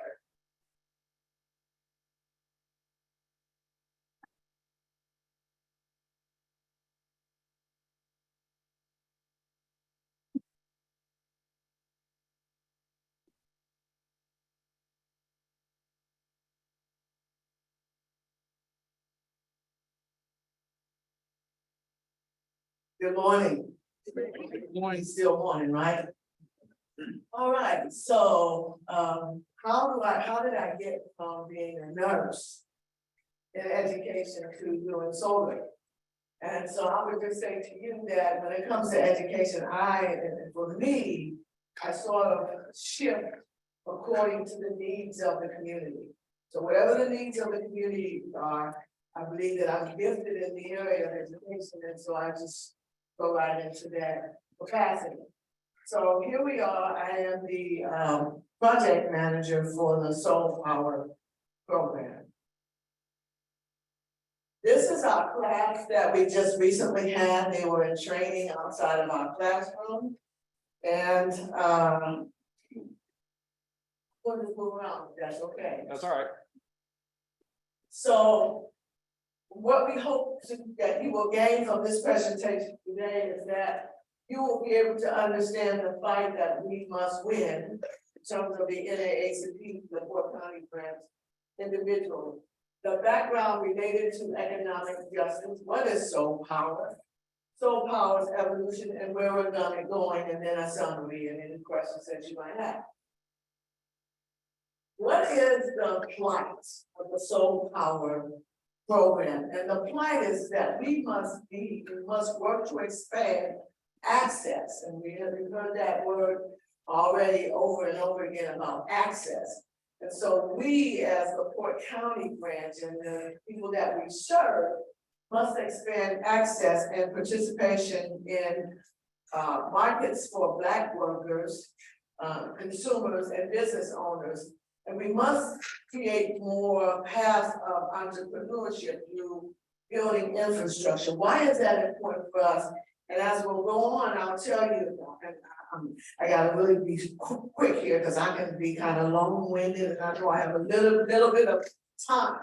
But I can say that people sort of birthed out of this issue of coal ash pollution and the effects that it has had on our community. And so we want to be able to increase capacity of all those individuals that have been negatively affected, leading to social determinants of health and other issues. And so how do we build capacity? And so what we thought we could do is we would do that through this Soul Power program. We must support developing entrepreneurs and business ownership models that can retain, that can create or retain jobs in our communities while leveraging innovative partnerships. And this is really sort of where the Soul Power program sort of just hovers. That's really our emphasis here. All persons deserve to earn valuable wages and benefits with opportunities to build credit, acquire financing, develop assets, and create savings and other investments. So what is justice then when it comes to our Soul Power program and access and all the things that you all have pretty much talked about today? Is the NAACP National says that economic equity is equal to racial equity. And inclusive economy means then that everyone can contribute, and I have to say everyone can contribute and earn with fair access to resources and opportunities. So that's the education component that we sort of emphasize when it came to our students. Is number one, making sure they have access to adequate education, very good education that contributes to the profession of solar and solar building and solar ownership, understanding that it is a profession and understanding that the individuals that go through our program must understand that first, that it is a profession and that it should be respected as such. We want to make sure that that profession is respected and continued in the community. And so therefore, we had to provide the most excellent education for them.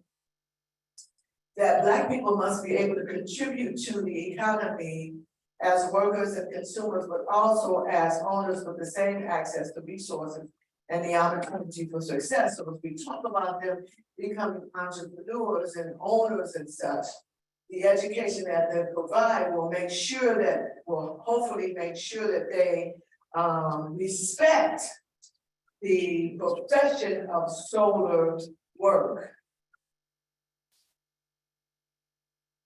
Soul Power. So the Soul Power project was conceived initially by Ms. LaTanya Trump, and she's in this room. LaTanya, stand up. So we thank Ms. LaTanya because she wrote the initial grant, and so it was her, and she got the initial pocket of funding for us. And so it was her words that we have really relied upon to implement the program. Thank you so much for what you did for us, because it really provided us with a roadmap to create this training project for our members of our community. So it is a project related to empower individuals and local communities with the educational resources and partnerships. So here again, we need to develop this, and we have begun developing partnerships. But I think today also helps us to begin to develop or to create more partnerships so that we can have sustainable economic models that advance diversity and equity. And I say that, I don't say that lightly, because when I was doing the research, as I began to implement this project, I really just did not see a diverse population at all. I really did not see, and I mean, I looked at hundreds of videos, I did not see any Black or brown workers. I saw no Black or brown individuals in commercials. I saw none of that. And since we have been negatively, as a people, been negatively affected by coal ash pollution, in order to create, in order to advance or to create sustainability, we have to be able to be in place to be able to sort of rectify that when it comes to our community. So we created the Soul Power Project with LaTanya's words, right? And we began with an initial partnership between IBEW, Local 531, Ivy Tech Community College in Valparaiso, Indiana, and Work One. And so what we did was we created an entry-level program whereby we created this entry-level program that was a 24-hour safety training. It was online and hands-on, and our students would go to Ivy Tech Community College for the training. Work One would pay for the training, and then they would go into IBEW to work almost as soon as they graduated. And so once they went into IBEW for training, they were able to begin making $16.75 an hour, up to $32 an hour inside of a year. And they had complete union benefits, insurance, and everything. Just wonderful, wonderful benefits from just 24 hours of training. NAACP LaPorte County provided the transportation to and from the class. And then we also offered them a $200 stipend after they completed so many class hours and also received their safety certification. So we did that, and we were proud to do that, but it just I kept being reminded of something that LaTanya had written in the initial grant about NAACP certification. and the ability to expand that. So with this, individuals could go into IBW Local 531 and work, and that's pretty much, it went in as laborers, and that was pretty much all that they could do. And so we wanted them to wanted to expand upon that, so those individuals could then go and work anywhere in the country, and they could work for union and non-union companies. And we created the ability for them to begin to think about entrepreneurship. So we began with we started thinking about a phase 2, but understanding that the capacity of just me could not get that done. So what we did was we created a advisory board. And on this advisory board, we have this Mr. Christopher Williams, who is the president and CEO of Millennium Solar Electric. And he also is recognized by the United States Department of Labor as an instructor. And so what he did was we partnered with him to help us do our sort of hands-on training for the students, as well as we had our students to go through an online training with Everblue for I don't want to get ahead of myself, but what we did was we had the advisory board, and Beverly McMartin specializes in human services. And so she taught our sort of soft skill training, and then Tina Mahone, an electrical engineer, what she did was during our readiness preparation component of phase 2, she went in and we did an assessment to identify the math skills of our students and determined that the math skills were extremely lacking. And so what she did is we had like a 3-day sort of really intense math skills training for our students. So she did that for us. Mr. Danny Armstrong really worked with us on our phase 1. And so when we started this advisory board, really none of them knew anything about solar except for Mr. Chris Williams. And so what we did was we developed a handbook. And so in this handbook, it talked about regulating solar installers in Northwest Indiana, solar career track comparisons, and how to get started in solar training. And so we utilized that, and we sort of oriented all of our advisory board members, and we have a few more that I didn't identify there. We had another lady that came from the Michigan City area school system who taught our Solar 101 prep course at the very beginning. And so here we are, when she taught our Solar 101, it kind of introduced our students to what solar was all about, because it was really just sort of a foreign language to them, right? And so she did all this work with these students. She spent an entire day with our students, begin to help introduce them to what solar was really about. And so our phase 2 was the Solar Power PV Associate NAACP certification course.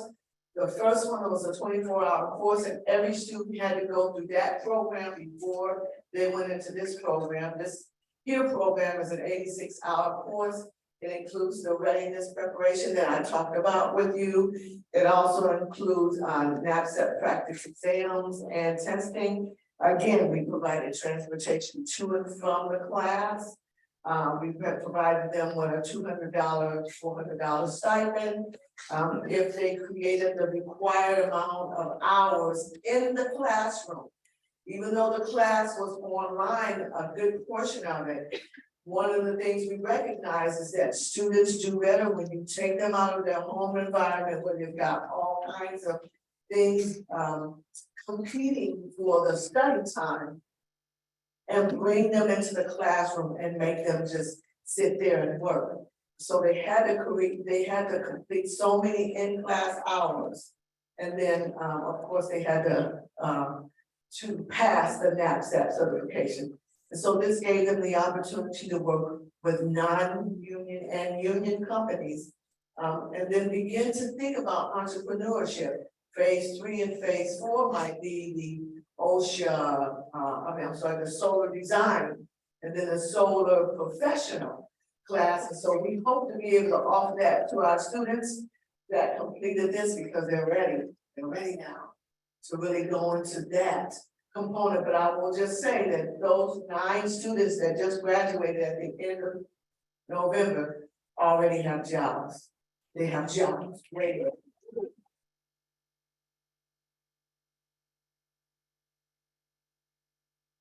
And so here's our completion ceremony that we have for them.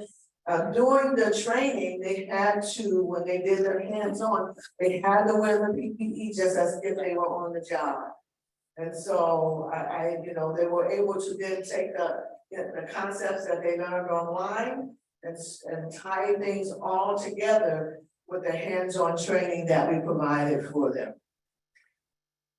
So my education philosophy is this, and what it is that we hope to create a higher level of thinking with the individuals that we work with.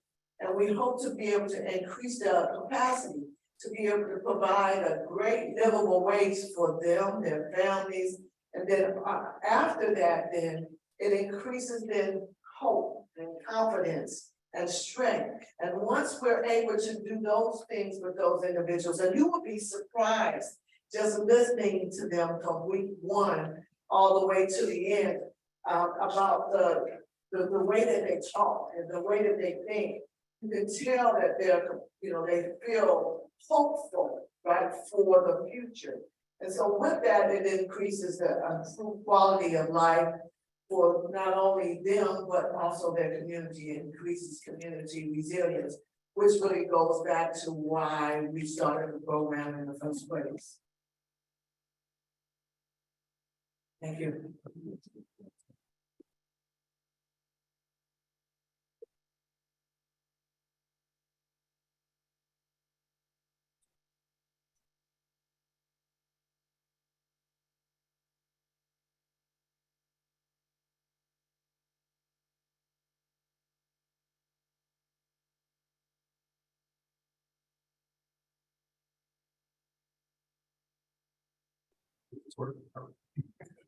All right, thank you so much for those wonderful presentations.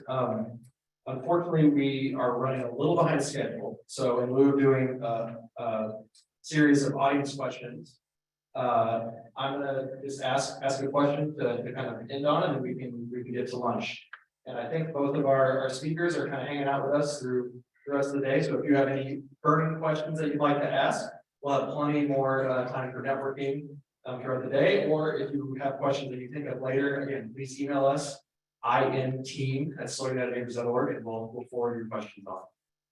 So I think the question that is, you know, in my mind, kept coming up when you're both talking about the wonderful programs that have accomplished so much, is if there's somebody in a community that wants to try to replicate your success, where do you think they should start? What do you think is the most like practical advice based on your experience that somebody should take away from this if they want to try to bring this home to them?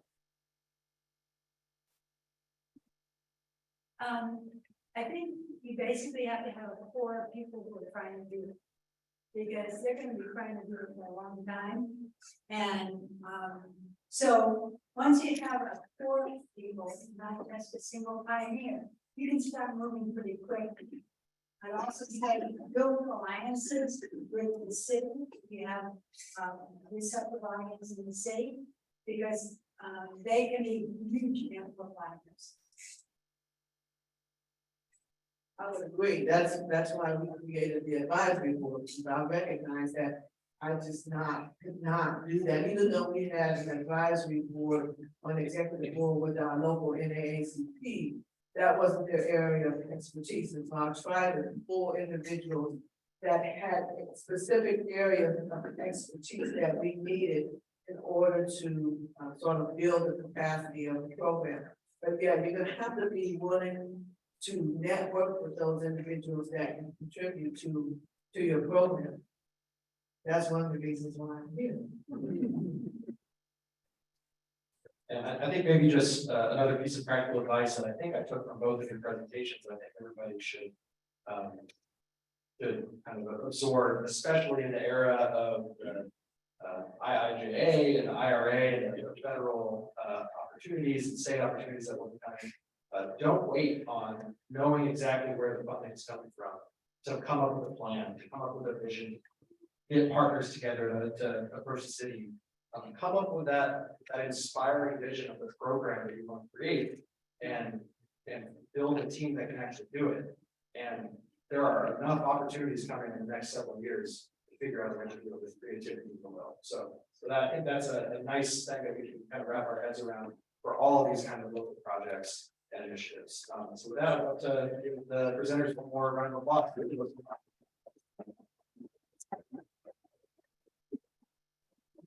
All right, so it is time for lunch. We're running a little bit behind schedule, so lunch is in the back. We want to make sure folks have plenty of time to eat. But as you see on your agenda, over this next period, we have lunch, and we're also going to do another small group facilitated session to help inform that Indiana Solar Bill of Rights. So go ahead and make your way to the back. And you can start grabbing box lunches. There are a couple different options for folks. And we will make an announcement about when we're going to start the facilitated discussion. Give people 5 to 10 minutes to answer. And maybe Morgan has another announcement. Just the continued one. Okay. I just wanted to let people know what the lunch options are, so you have an idea when you get up there. We have a chicken salad croissant, besides. Hello, Zoom participants. I'm sorry we don't have the option for that lunch here, but thank you so much for hanging in here and listening to the wonderful conversations we had in the 2 presentations. I hope that everyone has the link and can access those 2 presentations. Morgan will be following up, and I'm sure she would be sharing those decks with you all. Meanwhile, since we are here, we had the team asked for some feedback from all of you. We had a question about what are some barriers to people adopting solar at their home or business. I can write that up in the chat, and if you people can throw just one word is fine. That what are some barriers you feel that people get into while wanting to adopt solar for their businesses or homes. We will really appreciate your feedback on that with your experience coming from on the ground in Indiana. So what are some barriers to people adopting solar at their homes or businesses in Indiana?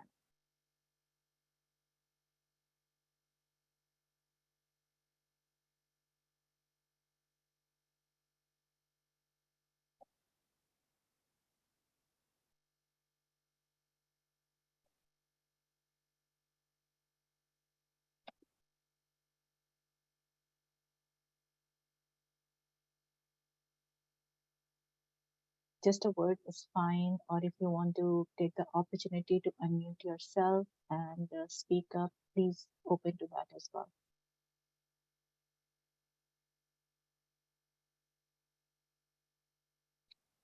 So Abby's saying lack of net metering makes it very hard to explain the benefits for them. It puts much work on the homeowners for the same results.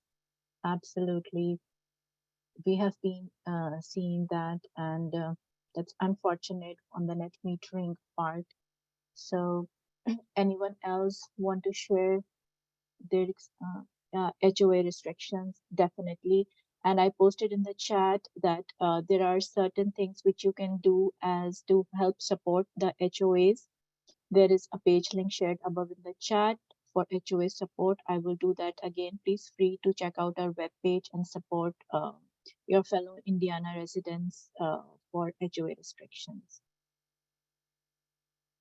I'm going to share that again so that if people have missed out, they can get onto Sun page and support the HOA access, those bills and rights, right to your senators and state associates in spreading the word that this is something you are concerned and you want to take action and help your fellow residents in Indiana. So please feel free to check that out on the Sun website and make sure that you support the cause.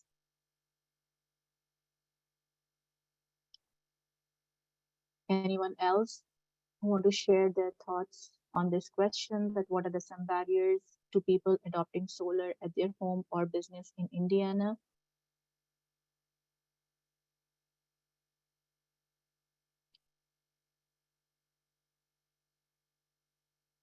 If not, then I have another follow-up question, will be very quick in that I don't want to hold you back from your lunchtime.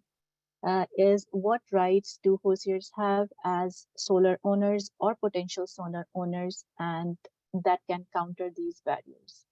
Again, one word, or feel free to unmute yourself and speak up.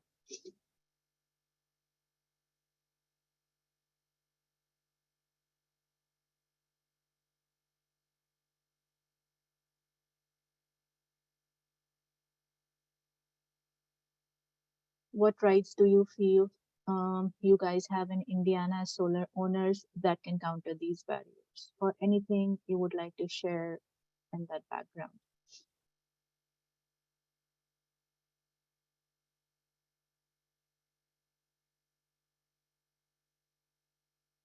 Anybody, anything you want to share?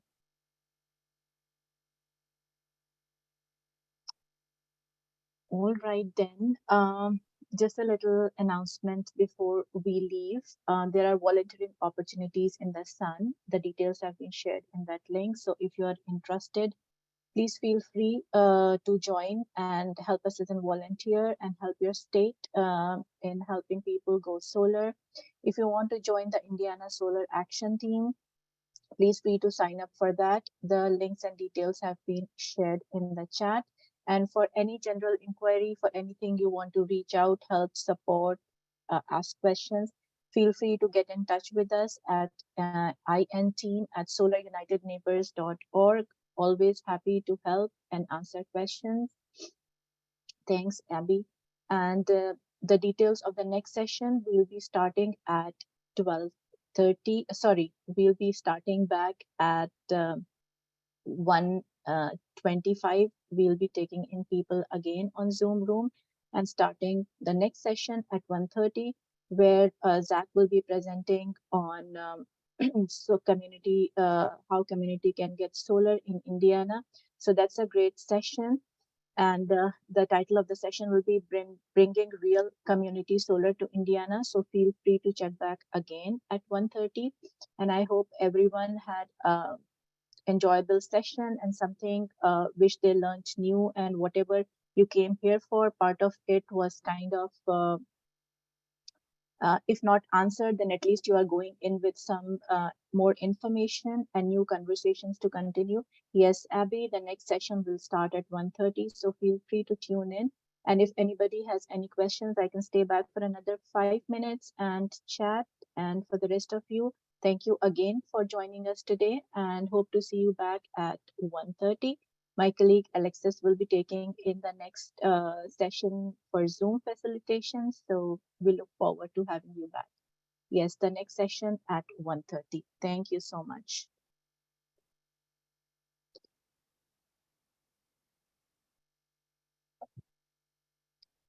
I can share the information for next session, so people have some idea as to what we'll be starting on.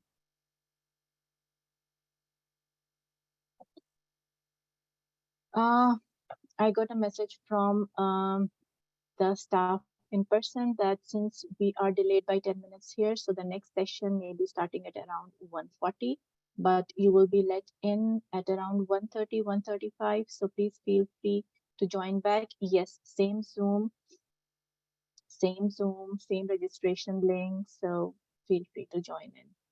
Again, thank you so much. Thank you guys for joining in and for sharing your thoughts, posting questions, and hope to see you back at 1:30. Bye-bye.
We will get started in about 5 minutes, talking about real community solar in Indiana, so 5-minute warning.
As you all just heard from Zach, we're going to get started in about 5 minutes. Back up with the stream again.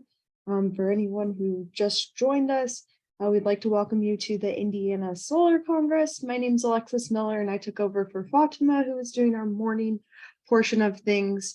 And we're super excited to have you guys here with us today and to hear the rest of our afternoon sessions.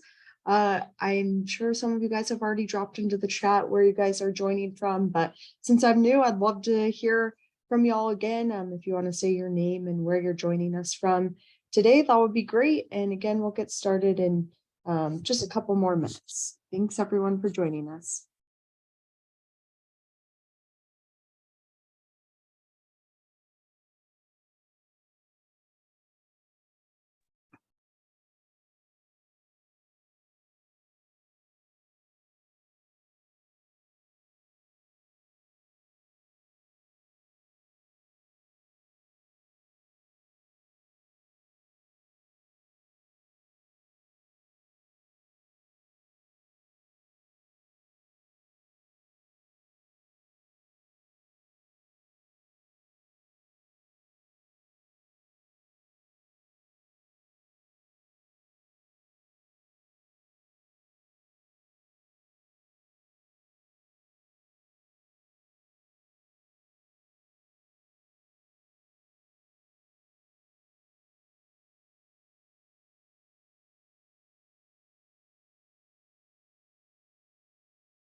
All right, looks like it is 1:45.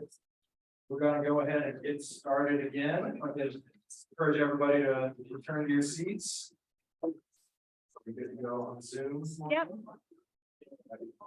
Okay, well, thank you all. Hope everybody enjoyed the tasty lunch and the small group facilitated sessions. I was just thrilled to hear all the amazing conversations going on, and can't wait to see what you all shared.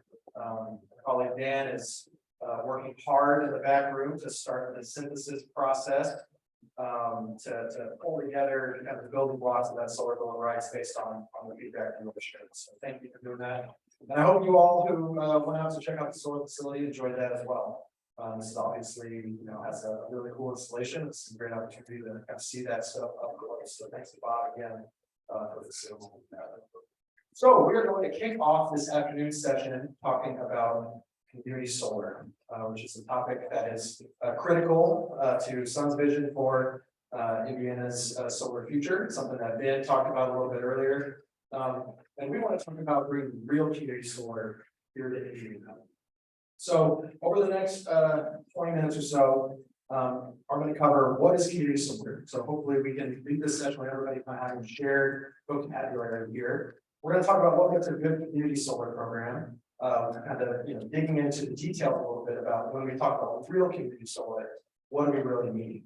Unfortunately, community solar is a term that has been co-opted by utilities and other groups to kind of mean a lot of different things. But when we say community solar, we mean something fairly specific, and that's what we want to bring to Indiana. And then finally, we want to talk a little bit, sketching out a path forward. How do we actually bring community solar home? So let's talk about what is community solar. So first, I want to distinguish community solar from kind of some different types of solar that you're more familiar with. So first is behind the meter solar. That's basically rooftop solar or ground mounts. What you're familiar with seeing, solar that is installed on a customer's property, where the electricity is used right there on site. It's behind the meter because the electricity is used on site first, and then if there's any excess, that's what goes out to your neighbors on the grid. Then you're also increasingly familiar with utility scale. As Ben mentioned earlier, Indiana is quickly becoming one of the nation's leaders in developing new large-scale solar projects, where behind-the-meter solar has a fairly small footprint that's oftentimes just contained to a rooftop. Utility-scale solar can take thousands of acres and generate a significant amount of power with the solar panels deployed there. And we absolutely need both very small hyperlocal solar and utility scale solar in order to reach our goals of a clean, just energy system. But community solar exists kind of in the middle. So the distinguishing factors of community solar are that it is local. So it ideally plugs into the local distribution system, though it's not behind the meter. It's generally speaking in what's called in front of the meter, so it's plugging into the distribution system, but the people who are benefiting aren't necessarily using the direct electricity produced by the solar panels. It can be in a relatively large array in a field like this. This is actually from Maryland, one of the first community solar projects in Montgomery County, Maryland. This is actually a great demonstration of when we say real community solar, what we mean. This was land that was owned by a church. They decided that they wanted to build a community solar project so that some of their low-income communities low-income residents in their surrounding community can benefit from the energy that's produced here. And they also are working on installing pollinators, and they have some beehives that are generating honey as well. It can also look like this. This is from Washington, D.C. This is part of the Washington, D.C.'s Solar for All program. And this is solar that is across the the rooftops of several affordable housing apartment buildings in the northeast sector of Washington, D.C. So when we say community solar basically enables subscribers to receive credits for part of the energy output of a local solar array. That's like, at a very high level, the most fundamental idea of what does community solar mean. It's sharing solar from a single array where you can benefit from cost savings and scale at a certain level, but having multiple customers subscribe to it and share the energy that is put out. They're not necessarily using the direct electrons that are produced by those solar panels, but they're getting credits on their bill and seeing savings from that local solar that's deployed in the community.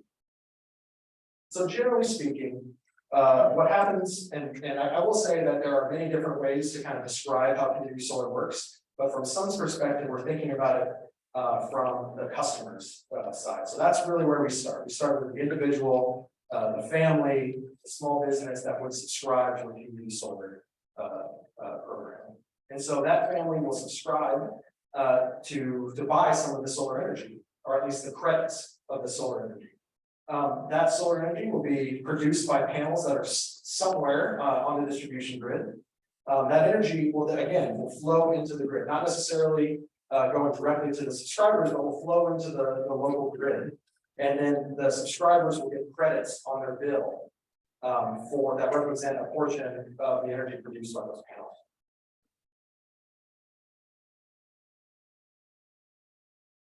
So another key distinguishing factor when we talk about real community solar is what's commonly called third-party or independent community solar.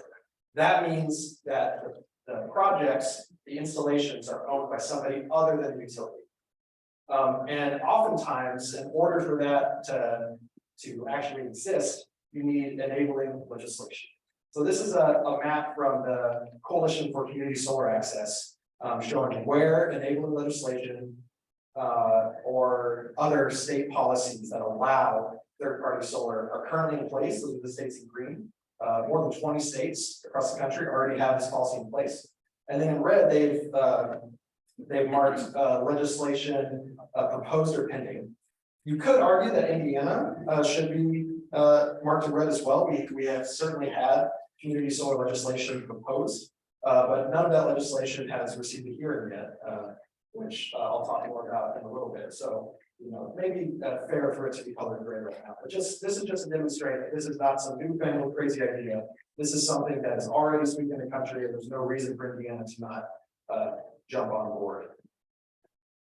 So why do people choose community solar? Some of this stuff Ben covered a little bit earlier, but basically, again, just to reiterate the key idea, community solar provides access to folks who can't currently install rooftop solar or some other personal solar themselves.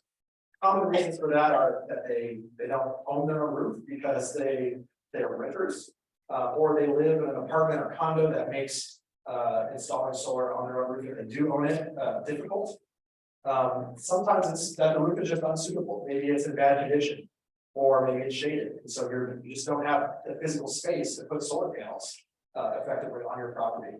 And finally, and I think most important for our interests, some people just aren't able to afford solar right now. And community solar is a great option for expanding that access to people, communities, and businesses who can't afford solar on their own.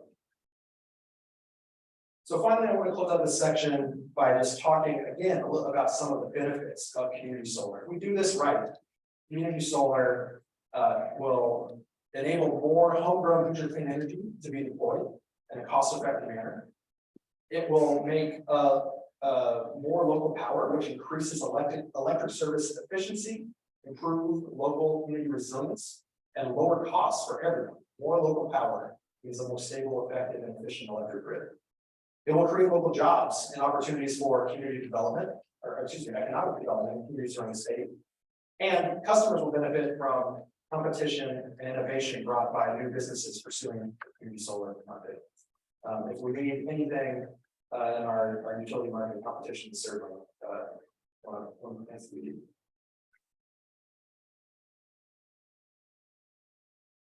All right, so let's dig a little deeper about what makes a good community solar program. So I've broken this up into a couple different buckets just to try to conceptualize it. some of these distinctions are a little arbitrary about what the bucket is.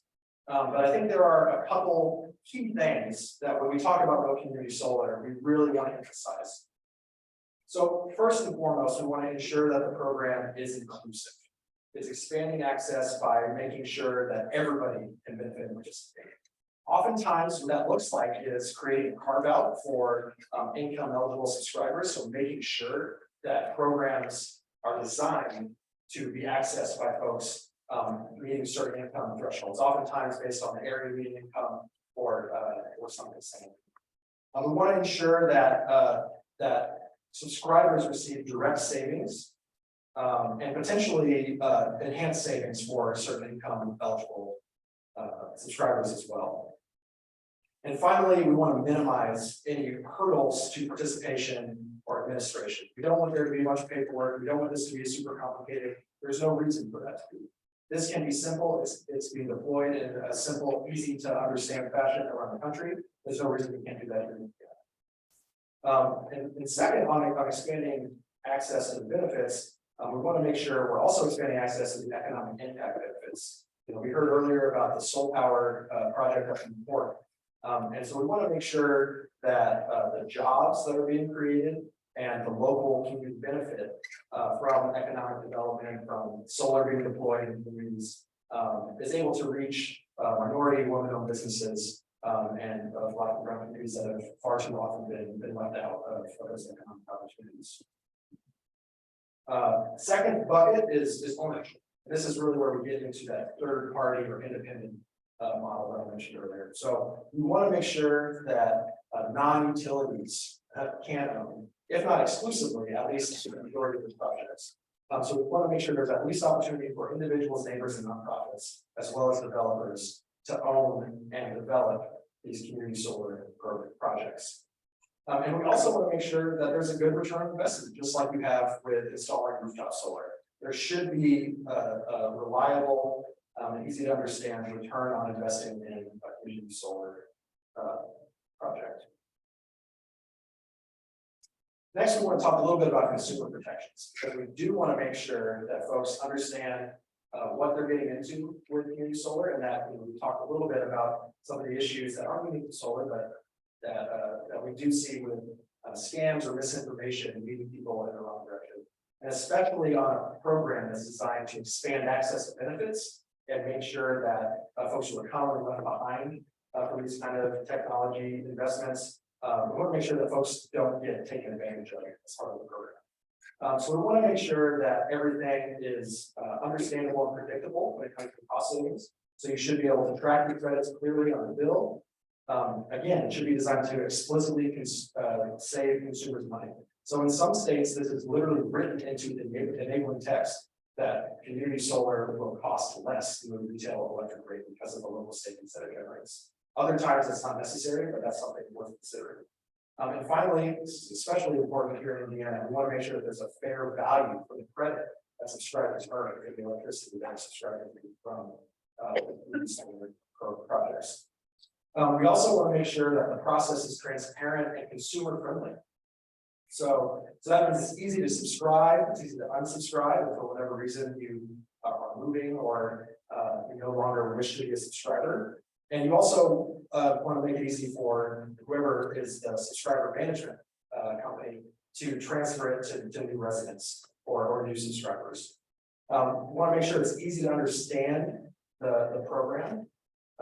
And that any ongoing charges or changes to the terms and conditions are understandable and readily available. And finally, if there is a dispute between the subscriber and the project developer, whoever that might be, we want to make sure that there is a clear dispute process and that the subscriber management and developers are held accountable for what they say they're going to do. Next, we want to make sure that we're encouraging local benefits. This is a big plus of the community solar program that we want to see here in Indiana, is that this is deploying local energy, really moving us forward towards that clean, just, and equitable, just more distributed energy system. So we want to be sure that folks are able to make a clear connection to the project that they're actually subscribing to. So we're not just subscribing to generic community solar that could be far off away. It's a specific project that they're subscribing to, and they know where that's located. And ideally, that's a local project. We also want to make sure that these projects are sited responsibly.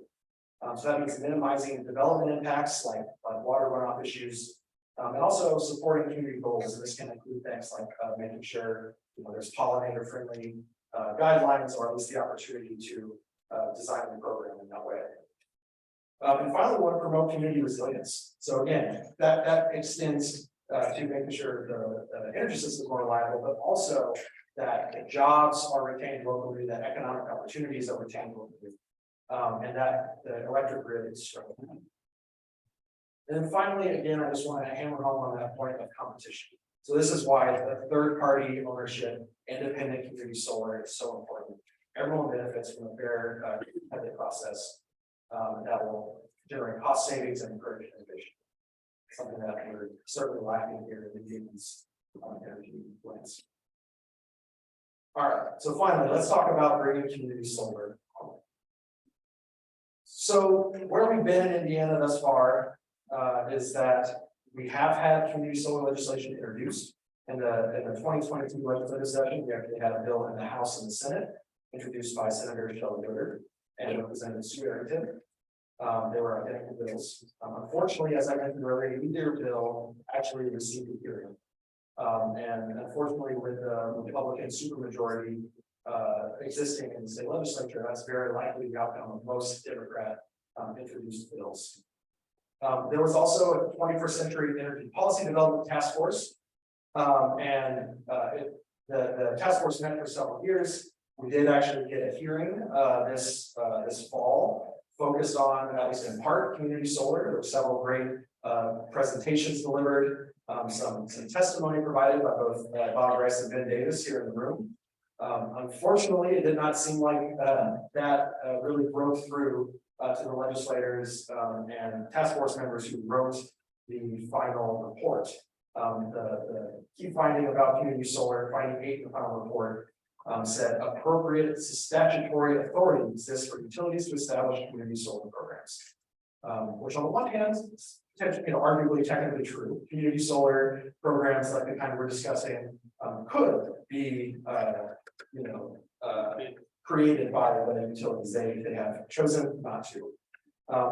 And so what that means is we're really fighting against that narrative at the State House. And any path forward is going to go through the Indiana General Assembly. And if we're going through the Indiana General Assembly, that means we got to run through the House and Senate Utilities Committees chaired by Representative Ed Soliday in the House and Senator Eric Cook in the Senate. So these are the two gentlemen who really set the agenda for energy policy in Indiana. And we don't necessarily need to convince them that we're right, but we do need to build the power to force them to act in our favor. So what does that mean? Well, if I knew exactly how this was going to work, I would have a crystal ball and maybe wouldn't be standing here on stage with you today. I'd be somewhere, I don't know, dipping my toes in, the Caribbean or something. But when I'm thinking about a path forward for community solar in Indiana, it does start with the legislature.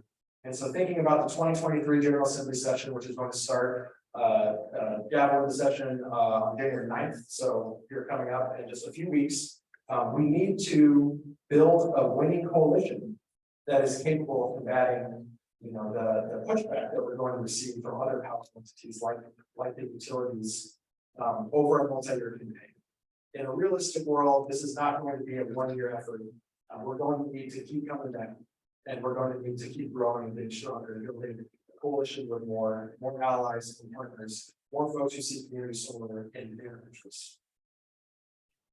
In order to be successful legislature, we need to find Republican legislative champions who will fight for real community solar within their caucus and on the floor of the General Assembly.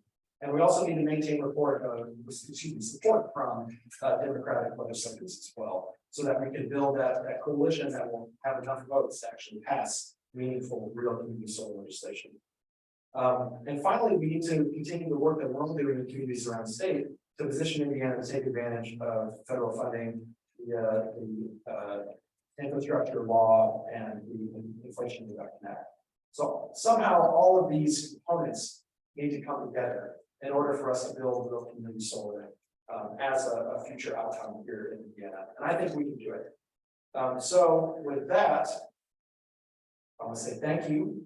And I'm more than happy to take a few questions. Looks like we have about 10 minutes or so if there are any questions, and we'll do the same thing with the note cards.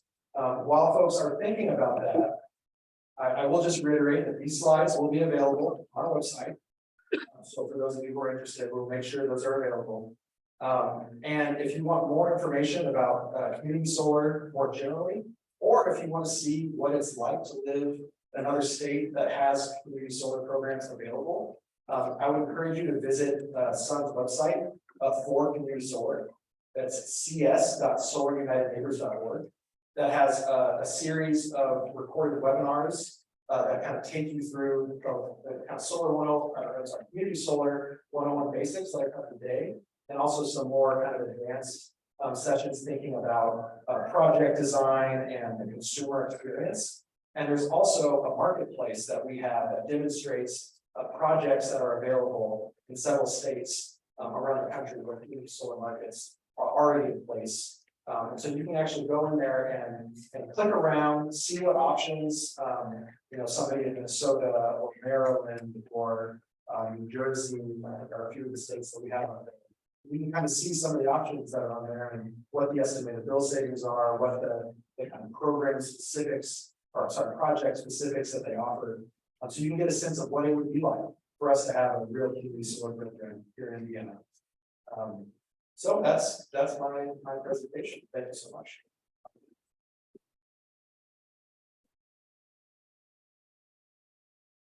Do we have any questions? I don't know if yeah. You know what? Since it's just me, actually, why don't we just go ahead? If you shout the question out, I can repeat it so that the folks on Zoom can hear it, and then we won't worry about the note cards. It's just me. Otherwise, you're just gonna have me up here reading the note cards. So who would like to? All right, thank you. All right, yes, Steve. Yeah, what I'm seeing in many spaces, I guess we think purely of utilities here is community solar can be done by municipal utilities and rural electric co-ops, which are both not-profit entities and not-profit. So should we really say it can't be done? We can't do it in our main business locally.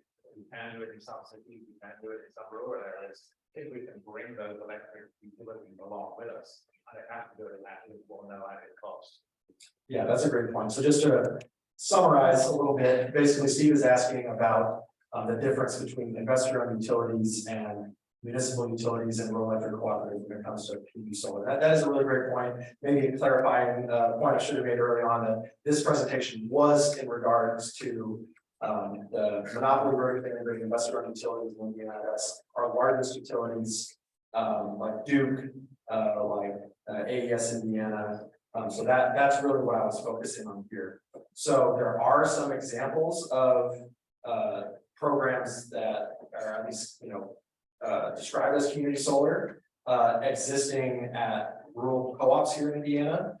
Some of those, so like Titmont RNC does have a program where members can subscribe to an existing solar array that they have and see savings on their bill.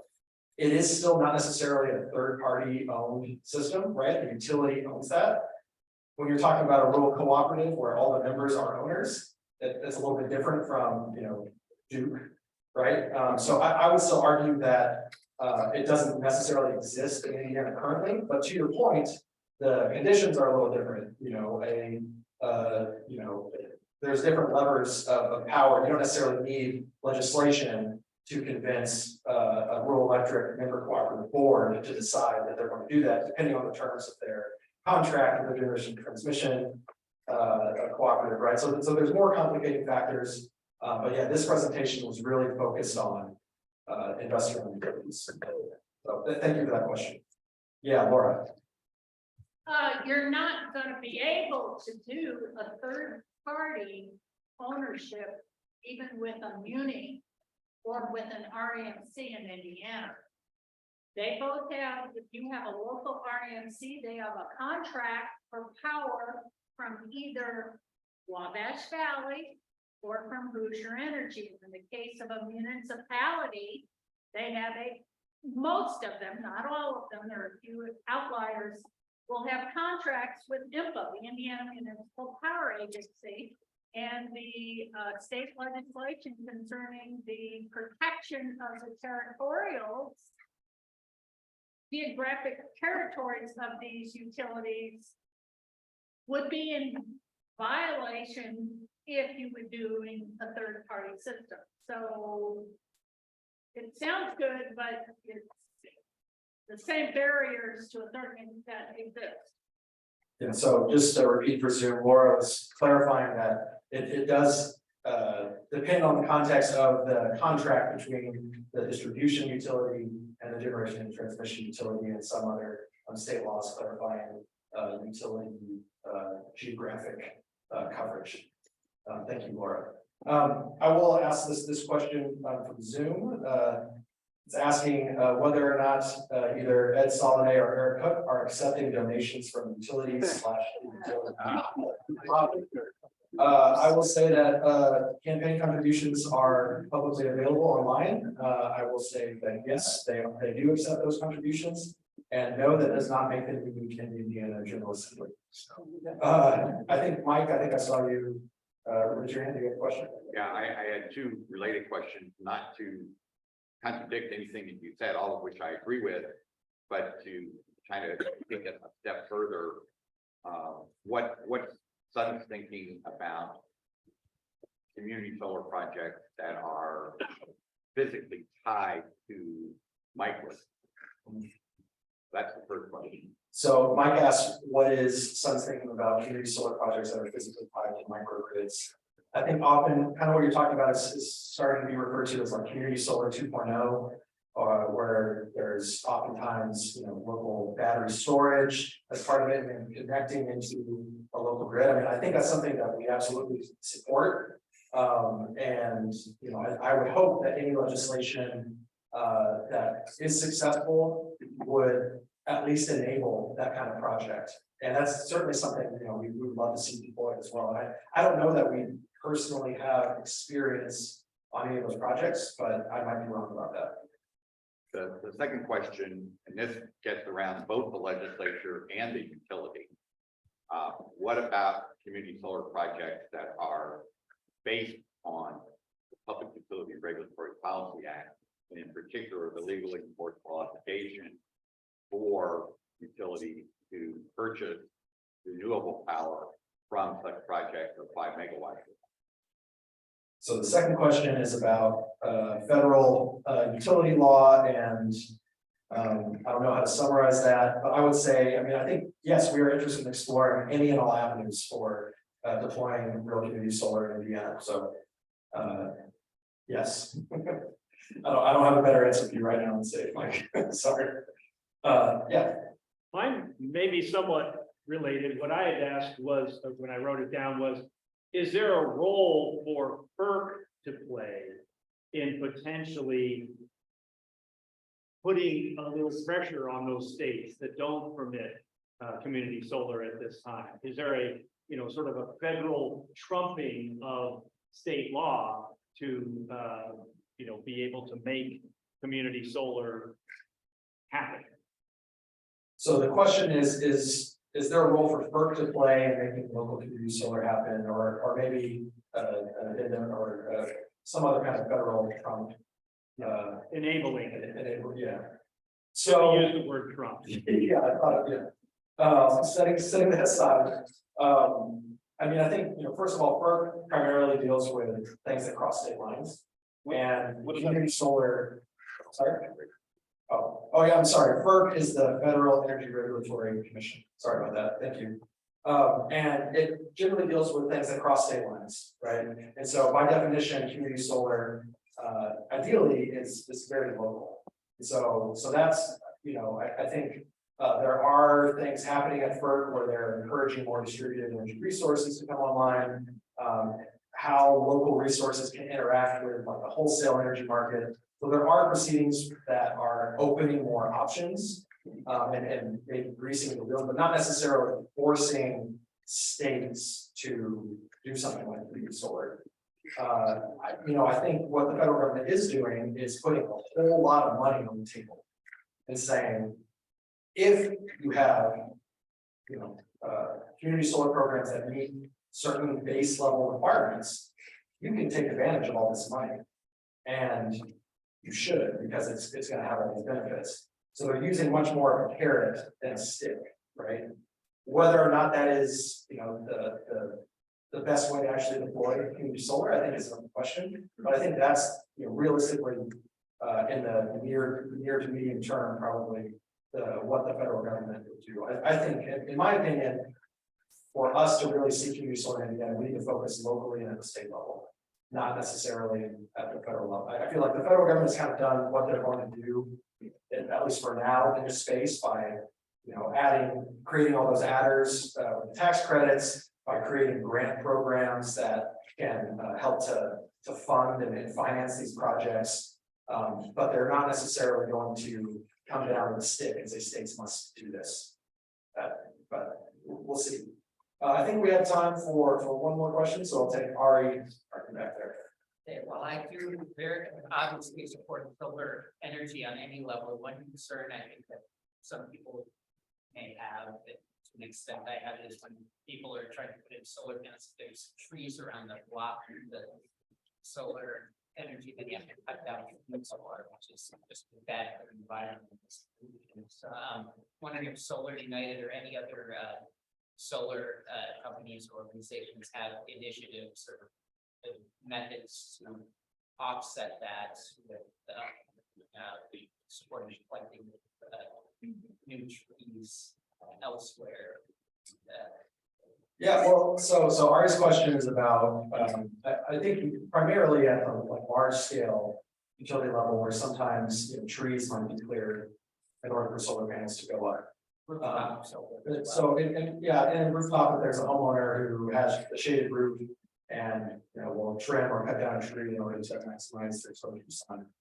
So to directly answer your question, no, Solar United does not have any kind of initiative to offset trees cutting down on the tree. I think that's a great idea. Obviously, I think more trees are a good thing, but I also think that this is an area where community solar and more local solar can certainly have a responsible footprint. And if there's plenty of spaces where solar can be sited without having that kind of impact, especially if you go back to some of the incentives from the federal government. There are opportunities to rehabilitate brownfields and areas that have been polluted in the past, and nothing's happening there. And now you can refurbish that land and put solar there, right? And so I think there's also all kinds of warehouses with empty rooftops, not a tree in sight, right? Or houses like mine where there weren't any trees. There was no problem with solar panels there. So I think that there's plenty of real estate in the built space and just within communities and outside communities that in farmland. If you drive around here, there are a lot of areas where solar panels can go up without impacting any existing trees, and potentially even reinvigorating the soil by taking that out of agricultural use and allowing for the soil to kind of regenerate. So I think that if the projects are developed in a thoughtful way, then there's no reason for these things to be in conflict. In your rural areas, that's a given, because growing outside of space that there aren't trees. Do we have time for one more question? How are we doing on time? Sorry, It's 2:19. You're up. All right, well, we'll take one more question. I really just wanted to add to what you just said. I will say, and also, if you look at the carbon benefit from even a pretty small 4 kilowatt system on a rooftop, it's greater than 240 planted trees. So, even if you did have to take down a tree for a rooftop solar system, you can feel some comfort knowing that it is, from a carbon impact standpoint, it's, so much greater than the number of trees planted. Now, my name's Woody, I love trees, so. Don't get me wrong. All right, thank you, Woody. All right, and I think with that, we're gonna go ahead and wrap up this session. We will take a little break until, I think we'll come back at 2:30 now with the new timeline. So 2:30, we'll start again, talking about solar in schools. Thank you, everybody.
So we're sitting at one of those solar schools today, as many of you were able to see earlier. And so we wanted to make sure to highlight one of the bright spots in Indiana's solar presence and think about how we can keep up the pace. So today we are joined by Bob Rice, which many of you met already from Hamilton Southeastern Schools. We'll talk about why his school system has invested in solar. And we're also going to be joined by Rahul Durai from Confront the Climate Crisis, who will talk about students around the state leading the charge to see more solar installed in their schools. So first up, we have Rahul. Rahul is a high school student from West Lafayette who has dedicated his time to advocating for statewide climate action. In September of 2020, he and his peers founded Confront the Climate Crisis, an organization with hundreds of young leaders who are championing climate solutions for Indiana. As one of the organization's leaders, he has engaged youth from across Indiana to lobby state legislators on climate change. And in 2022 legislative session, he was the architect of Senator Ron Alton's bill to create a statewide climate task force, SB 255. He also serves as the youth commissioner on the city of West Lafayette's Go Greener Commission.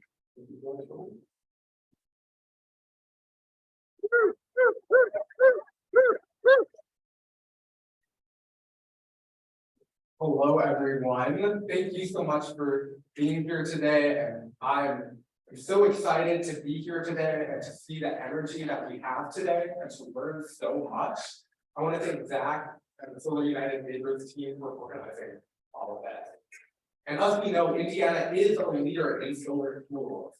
We are at one of the best leading school districts in Indiana. We saw the solar array, and there are other schools across the state. So I'd like to speak a bit about some schools that we are currently working on that we might see some, hopefully we'll see some progress on in the future. Just a little bit about me. I'm a student in West Lafayette. I'm going to get through junior year of high school. And I'm the co-executive director for the Confront the Climate Crisis organization, a youth organization. If you want to reach me, you are more than welcome to email me at rahuldurai28@gmail.com. Just a little bit about Confront the Climate Crisis. So we were founded by an organization called West Lafayette Climate. It was a group of West Lafayette high school students who wanted to initially see local climate action. And then we united with other local youth climate groups from across the state who then wanted to see some action at our state house. Because we have over a dozen cities across the state who have passed climate resolutions and are working on climate action plans. So it is time to see some action at the state house. So we initially united with mainly youth from Carmel, Indianapolis, Gary, Hammond, Alexandria. Now we have, we've grown to some other locations. Right now, some of our top cities in terms of membership are Greater Lafayette, Fort Wayne, Indy, Terre Haute, Carmel, Columbus, Newcastle, Centerville, and Bloomington, and some others. These are some pictures from some of our meetings and events. And just a bit regarding our organization. Within our organization, we are split into 3 different teams. One is a team that plans our events, another handles our social media and recruitment, and then the other team is one that I lead that handles our legislative advocacy. Some of you might be familiar with the bill we pushed for this past legislative session to create a statewide climate task force. We will be pursuing that legislation in upcoming legislative session. And we also will have an event in the State House in the upcoming legislative session that will be announced.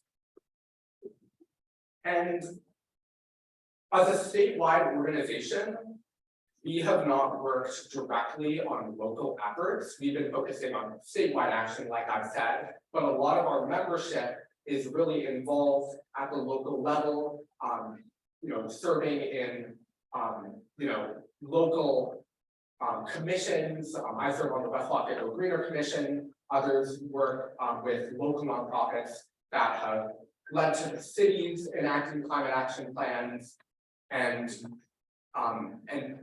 now, after seeing so many schools take leadership on installing solar and helping reverse their school's carbon emissions, many of our members are inspired and ready to work at their own school. So I'd like to talk about a couple of them. Well, first, here's some more pictures from some of our events. So I'd first like to talk about Carmel. So as many of you know, the city of Carmel has made immense progress when it comes to climate action, and a lot of that is due to Leslie Webb and the people for Carmel Green Initiative, as well as the youth at in Carmel who have been involved with the city council and the mayor. So Carmel High School has an enormous green action club, like they have like dozens of members, and they have been really involved in the city's climate resolution and climate action plan. And they met with the mayor of Carmel to discuss solar for Carmel High School. And one of their goals for this next semester is to meet with local school officials to discuss realizing this plan and implementing it. So Carmel is one where there is a lot of potential to do a solar project. So there is a lot of energy among the Carmel High School students. The president of the Carmel Green Action Club is Julian Doty, if any of you know him, and he is one who is really passionate about this. In Bloomington High School South, there has been energy from environmental teachers and students, energy as in passion. And unfortunately, it has been slow. I mean, they have been trying to get something done for some time, and it has been really slow. They are currently working on meeting with the school board members of Bloomington High School South and starting that conversation, as well as getting teachers and parents comfortable about a potential solar project for the school. Like I said, this has been slow and challenging, but there is a lot of passion among environmental teachers and their students at Bloomington High School South. Going to my high school, West Lafayette. So our local West Lafayette climate group has been involved in local advocacy for a solar ordinance. One of the last initiatives we worked on before we launched statewide was advocating for a local solar ordinance. And due to the efforts of many folks locally, that did pass, and there was a Tippecanoe County solar ordinance. And there is energy among our group to see a solar project for our school. So I would like to note that West Lafayette schools have put a lot of money into renovating all 3 of our school buildings. So and energy efficiency was a big priority in that. So our school's energy efficiency has improved a lot, which is encouraging when it comes to a potential solar project. Now we are in the conversation stage with school board members. So we are very early in the process of advocating for a solar project for our school, but that is in the works. We are starting that conversation with school board members, and this is going to be a big priority for us this coming semester and into the summer, where these students will be living with it. And finally, the International School of Indiana in Indianapolis. It's a relatively small school.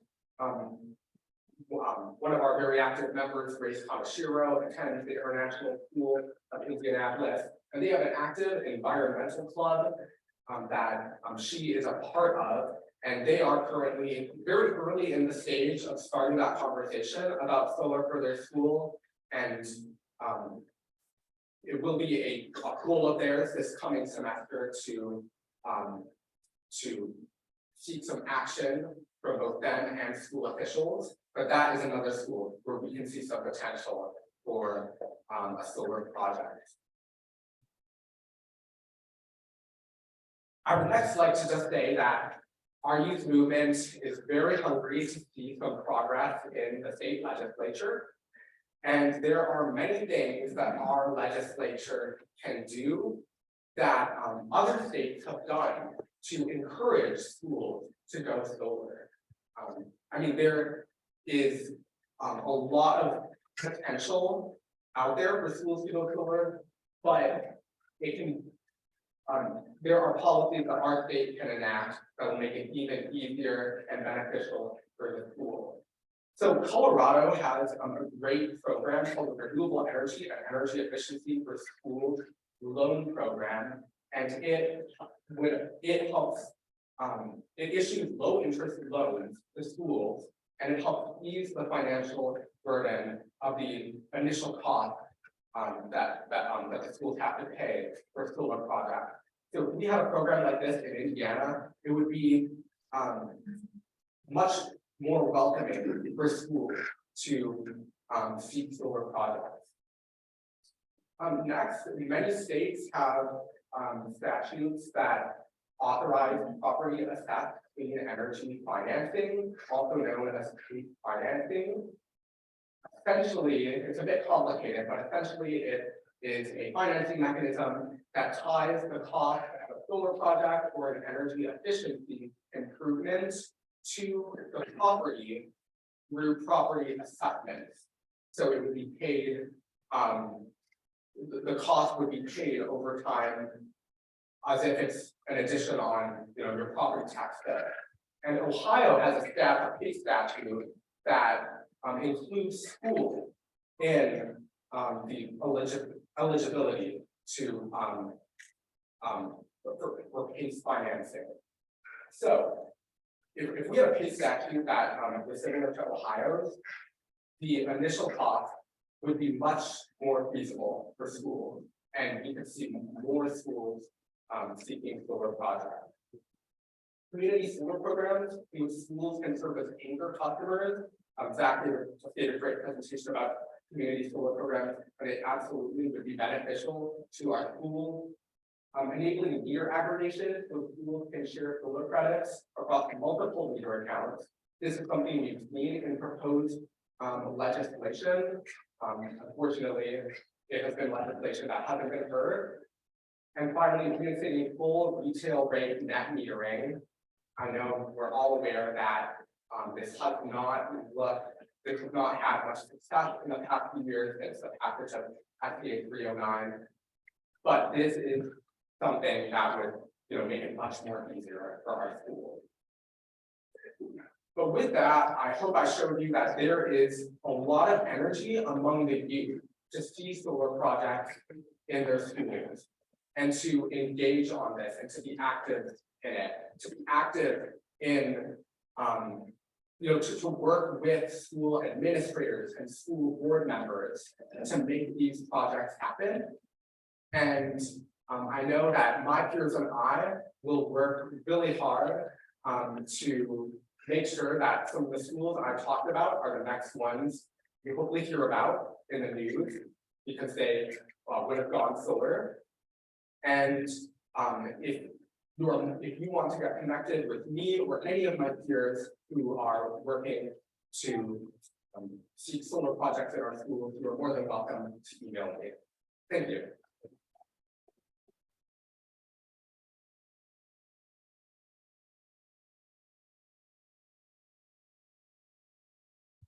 Rahul, I don't know what I was doing when I was in high school, but it certainly wasn't leading statewide climate change organizations and giving presentations about expanding solar schools. So great job. Next up, we have Bob Rice. Bob is an educator with more than a decade of experience teaching a wide range of students across several science and environmental disciplines. He currently serves as the energy manager for Hamilton's Southeastern schools and is our today's event. And so I'll turn it over to Bob.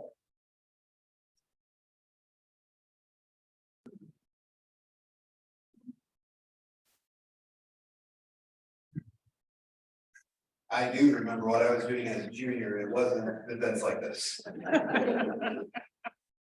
So Zach introduced me, but I'm the energy manager for HOC, and I have a odd path to get here. Actually, I have a degree in engineering. I worked streamlining factories for several years, and then it turned into streamlining HR, which kind of kills your soul. So I left that field and I transitioned to teaching program, started teaching at HSC in 2010. And I got listed up there, AP Environmental Science, Biology, Zoology, Genetics, Microbiology, Astronomy 1, Astronomy 2, first grade science, 7th grade science, and 8th grade science, and honor bio. So I know a little bit about science. So in 2017, the district created an energy management position because as a district, our second most expensive line item in the budget is our energy cost. If you guys don't know about HSC schools, just to give you a little bit of background. We have 24 schools, a transportation center, 6 football fields, 48 tennis courts. We're a large district. We are the 4th largest district in the state. We have 4 million square feet under roof. If you take the Indianapolis Convention Center, Lucas Oil Stadium, Gainbridge Fieldhouse, and Salesforce Tower combined, we're slightly bigger. In my facilities department, we have 5 people working for us. So lots of property. We got about 22,000 students. If HSC became a city, we'd be the 45th largest city in the state. So big district, lots of students, lots of buildings, which turns out that we use a lot of energy. So anybody in here like math? So one thing that I report monthly out to our school board members and stakeholders is their energy usage. And if you can see on the line, 2022, we're within average. We've got years higher, we've got years lower, but we're within average. And this is great because we just opened up a new building in August. We have more students coming in, so more students, more buildings, but still using about the same amount of energy. However, this is my energy cost this year. A little bit higher. So my CFO is breathing down my neck saying, hey, what's going on? Why are you not doing your job? And I'm saying, I am doing my job. Price per kilowatt is going up. Has everybody been feeling this at home? So one thing that we can do to help mitigate this is to go solar. Solar lets a school like HSC or even your house to know what your budget's going to be to offset and hedge some of those bets. So in 2019, HSC installed 4,800 panels that offsets the power at 3 different schools. So this is one of the arrays or this is actually 2 arrays that looks like one massive array. But Sand Creek Elementary is on the left, Sand Creek Intermediate is at the right. And I know people have talked about net metering and selling energy back to the grid. I always like to point to that neighborhood saying they don't realize it, but all summer they're using our solar power. And many of you walked outside and saw this array outside with us. This array that we visited offsets about 85% of this building's energy usage. Now, I had school board members ask me, is this just a marketing ploy? Did this really work? And so I said, well, look at the numbers with me. Can anybody guess when we turned the solar arrays on? We had a dramatic drop. Sand Creek Elementary last month, the electric bill was $46. Anybody's house electric bill less than $46? Solar, I'm guessing, right?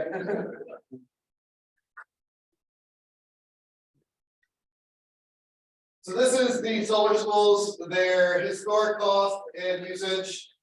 Solar works, it lets schools put money back into our classrooms.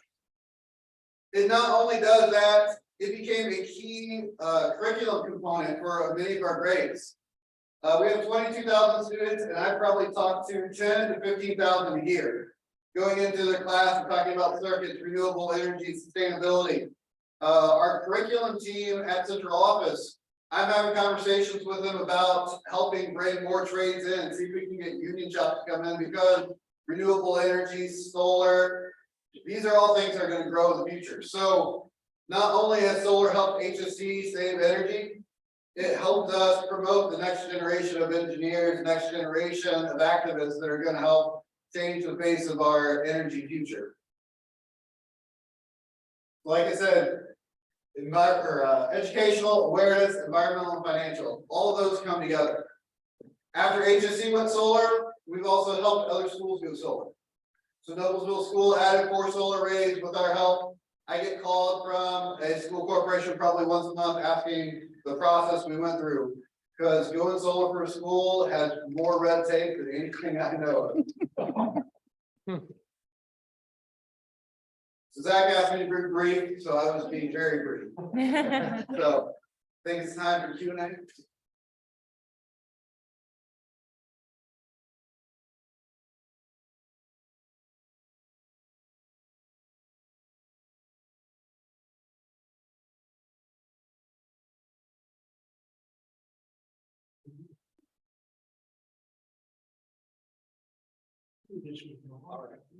Let's go ahead and use the note cards again, if folks have note cards. So while you're writing note cards for questions, I'm going to get us started, but I think we got a good 10 to 15 minutes or so. So definitely please share your questions. We'll try to get through. Let's see, first question. Well, I guess you touched on this a little bit, but maybe let's just put a point on it. So if a student is interested in trying to start something at their school, during solar, what kind of advice practically would you give them for how to start? The first advice I get is, I mean, you have to be willing to be persistent and to understand it can't happen overnight, right? So start by first, I recommend finding peers of yours who share similar interests, care about. I mean, if you care a lot about climate change, find peers that care about climate change. Maybe get your environmental club involved, and then start a conversation with the school administrators, with your school board members, and I mean, get them to be your friend is what I'd say. And I mean, if you have a teacher, I mean, no matter what subject they teach, if they're interested, get them to be an ally as well as a help guide you. But I think a lot of students might think like this is something they can't have influence over because like I don't know, they don't think. I mean, they can be involved in like school matters, but I mean, school administrators and school board members, I mean, they tend to be friends with people, and I mean, if you start that conversation with them, and get an okay from them to develop a team, to start doing research on this, and to make the case to your school on why this is a project that they should pursue. So don't be afraid to have that conversation and tell those in the school district why this matters to you. That's great. Maybe the same question about maybe less directed at students, more like a community member, a parent, somebody who wants to see solar in the school. Maybe kind of related, like what is that first piece of advice when the school gives you a call? What do you tell them? Well, first thing I say is get a bunch of cute students in front of you because it's easy to say no to me, it's hard to say no to students. But some of the advice is just know the background, know the players. So if your school wants to go solar, you have to find out who's tracking your energy usage. You have to figure out the numbers, how much energy you're actually using, and you have to be able to explain to people like they're a second grader the math. There's too many times that people will talk over someone's head, and if you can say, okay, no, listen, you're going to spend $100 today, and I'm going to save you $200 in the future. People understand when you dumb it down that far, and to get a lot of people to approve, you sometimes do have to dumb it down to that level. Makes a lot of sense. This question comes from Zoom. It's to Bob. It's maybe a pretty practical question, but so how did you decide to install ground mount arrays on any of your solar panels on? So our ground mounted systems are in dry detention ponds. They're land that we couldn't develop.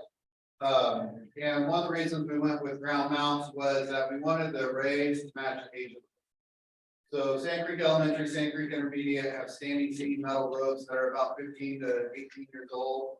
To add a solar panel on it, that's a 30-year investment, doesn't match the life of the road. We do have plans to expand solar, hopefully. We just opened up Deer Creek Elementary, and as part of that building, we had a value engineer the solar array out. We'll be ran the conduit and design the road so that we can install it in the future. So I'm hoping within a year or two, we'll be able to add solar panels on that road. With many schools though, you do have right attention areas, so you have the ability to do a ground mount system. And the ground mount systems are currently a little bit cheaper to install than the rooftop schools. Thanks. This is also a question about, but maybe I'll ask it to you as well. So the specific question about is, have you presented the results of solar savings to any other? This question specifically about Harvard School Board, but I guess any other school boards besides just people asking. I guess for Rahul, I guess you know, have any of the climate crisis students been able to make presentations to school boards? So I have not presented to other school boards, but I have presented to our school board. School board, when you make presentations, they're public records, and so that information is listed on our website. And so anytime someone reaches out to me and asks for the numbers, I share it with them, because if you do a little bit of Googling, you can find it anyways. And it is powerful. So if you are a different school corporation, you want my numbers and you can show them, hey, here's what HSC spent, here's their savings. We can do the same thing. It's proof of concept. Nobody likes to go out on a limb, but when you can show them that, hey, it worked for one person, it can work for us. They're saving money. Why are we losing out? That can help convince other school boards. So I'm not aware of our students presenting like formally at a school board meeting. But many of our members have developed relationships with school board members. But I've started the conversation around it with the president of my school board. I'm lucky because she's an environmentalist and served on the West Lafayette Go for Your Commission. But just to kind of briefly comment on the question that was posed to Bob. First of all, I've seen your presentation, and I just think that, using the cost savings, or especially the projected cost, the large projected cost savings of other school districts can be just extremely powerful, because I think in my opinion, we have a lot of parents who are concerned about the fiscal management of our school corporation. And I mean, any like huge investment like a solar project, it will just be really important to show that to the school board members, as well as the parents who are really attuned to who are there. Well, since I guess another question to you, right? How do you overcome the kind of inherent challenges of running a student-led organization? Students are moving on, going to college, changing schools. And what are kind of the keys to sustainable organization moving forward? Yeah, of course, that has been a huge challenge. I mean, if you've ever worked with a student organization, you might be, I mean, you're probably familiar with the pattern of, but each year you lose a huge chunk of people. We had a huge chunk of people who were part of the class in 2022. We lost a bunch of people. So recruitment has just been extraordinarily important to us. So, I mean, one of the things is that, local. I mean, if you're a senior and you're about to graduate, having a local group of peers around you who are younger than you, who are involved, is really important. So if you are a member of our statewide organization, but you have an environmental club at your high school, then that's really great. Because now we have people in that location who are who you were also recruited to be part of our organization. So for example, in Carmel, president of the Carmel Green Action Club was Monia Rajesh, and she graduated, but now we have an active member, Julian Doty, who is part of our, organization. For us, you know, I mean, just generally, as part of recruitment, reaching teachers, has been, really important, particularly teachers who might be in an environmental club or some sort of club where students might be interested, in this. So, I mean, for me, yeah, developing relationships with teachers has been really important. And that's really powerful because teachers also know people at other schools that they can connect with them. We've gotten several questions for Bob about the impact of the abandonment here. How that is complicating or factoring into any future plans you have for solar. So can you maybe talk a little bit about how that is or isn't impacting your existing solar arrays, especially with and 142, how that factors into the equation, and also what you're looking at going forward with the new solar installation. So the existing solar arrays, we went out for a general obligation bond in 2019 for $2.8 million. Like we said, we have about 300,000 savings each year, so we're looking at a return investment around 9 to 10 years. So we'll have the investment paid off before those net metering credits roll off, and we'll be saving energy. Moving forward, agency is looking at different ways to add additional solar. Duke has started its own lease program. We're looking into the Duke lease program. There's no upfront costs. They own and operate the equipment. But the long-term payback saves you a little bit of money, but not as much as owning it. Your other current option is that you can go out and finance it yourself and then get a 30% tax credit. You do make money, but it's not as much as that metering. For a school, we really would love to see that metering come back. I heard the stats for Duke Energy. Schools only make 2% of their income in Indiana. So if they could carve out and help schools and municipalities, that'd be great. I love it for everybody, but I work for schools, so I'm going to be a little community to start with. But net metering would be great, but if not, there's other options that you can go after. It's another question, and maybe because folks are interested in the advanced EV buses. So I'm wondering if maybe Bob, you can talk about HSE has any plans around EV buses, why or not, or what you can do that. Rahul, is that something that Zach McKinney's our director of transportation, does an awesome job. He actually just acquired his first EV bus and then started routes this year. Students and staff love it. It's quiet, it's amazing. We're hoping to get approval to expand our transportation lots, and when we do our transportation lot, we're adding an upgraded EV charger and running the infrastructure for 12 efficient. So we're hoping that that one EV bus becomes more EV bus. The problem is EV buses are a lot more expensive than a traditional diesel bus. So we were able to help offset the cost of our first bus through the Volkswagen program. And we're looking at other options to see if we can continue to purchase EV buses, find creative ways to fund it. I've talked to people, there's a lot of red tape when it comes to purchasing from schools, and so we sometimes are forced to make decisions. I need to stop before I get in trouble. Regarding EV buses, I can speak to my school. I mean, we currently aren't using EV buses, but before this past school year, we were using our city's buses, which were hybrid buses, but we ended that contract, and now our school is just using normal school buses.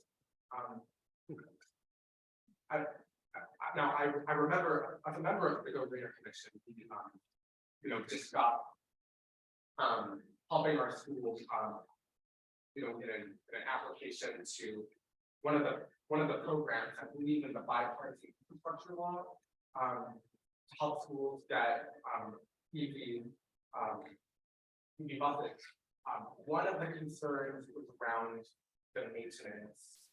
I mean, that My school ended up not applying for that. The maintenance was a concern. So, that, you know, folks were that they made folks that hesitant. So that was, I guess a challenge, but I hope we move on this a bit more in the future. Sounds like there's an opportunity for some education skill development there.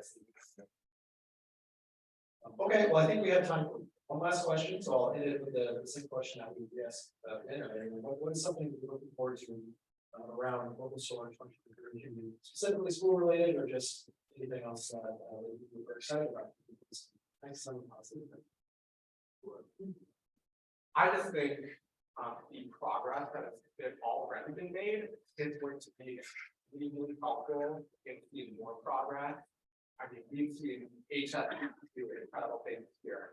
Michigan City Community School, the Douglas School in Kokomo has installed solar panels. I mean, you know, a school corporation seeing these other school corporations already pursuing these projects and successfully implementing them. I mean, that takes a lot of the hesitation away, and I mean, and also the energy that students have to, you know, to work on projects like these with amazing people like Bob. I mean, and to learn about solar energy, that is really cool. So I got a wish and then I got something I really like. I really wish community solar would come to Indiana. For us, we have 24 different locations. Economy of scale, we could put a solar array out, be a stakeholder for our community, our county, and invest in a solar array that would help schools, help taxpayers, and then other people could invest. And if done properly, we could diversify and help people of all social and economic classes. I'd love to see that done.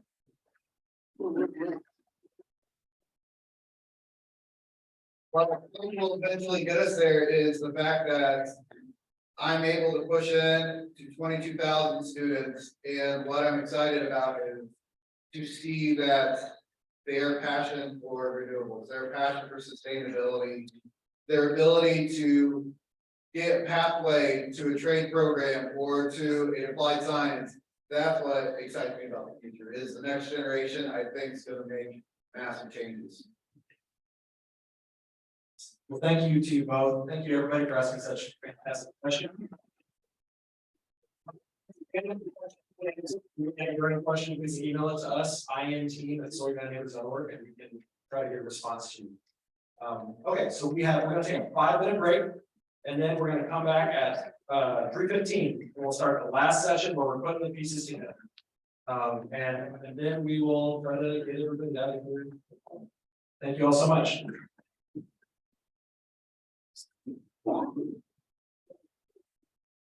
Yeah.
So what I say today is not the final word by any stretch, but also it's not necessarily the final list of rights, because somebody may write back and say, hey, but we forgot this. Somebody else may say a similar thing, like, oh yeah, we did forget that. We're gonna put that in there.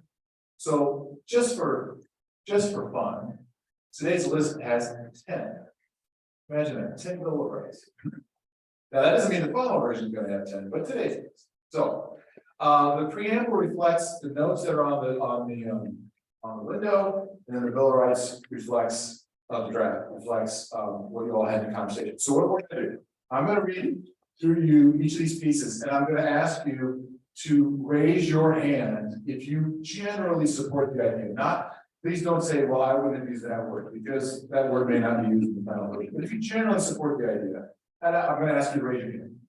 When we get through all 10 of these, I'm gonna ask you to pair up, have a conversation with another person, like we did this morning, about what you thought, your general feedback, share that with each other, ask you to write down any salient notes you want us to know. And we're gonna gather those up, and we'll take those into account when we come up with the next draft, and I'm not even sure a couple of you. Does that make sense, everybody? Okay, so here is the preamble part. These are just, again, bullet points. Distributed solar energy provides individuals, families, and communities a clean, reliable source of electric power.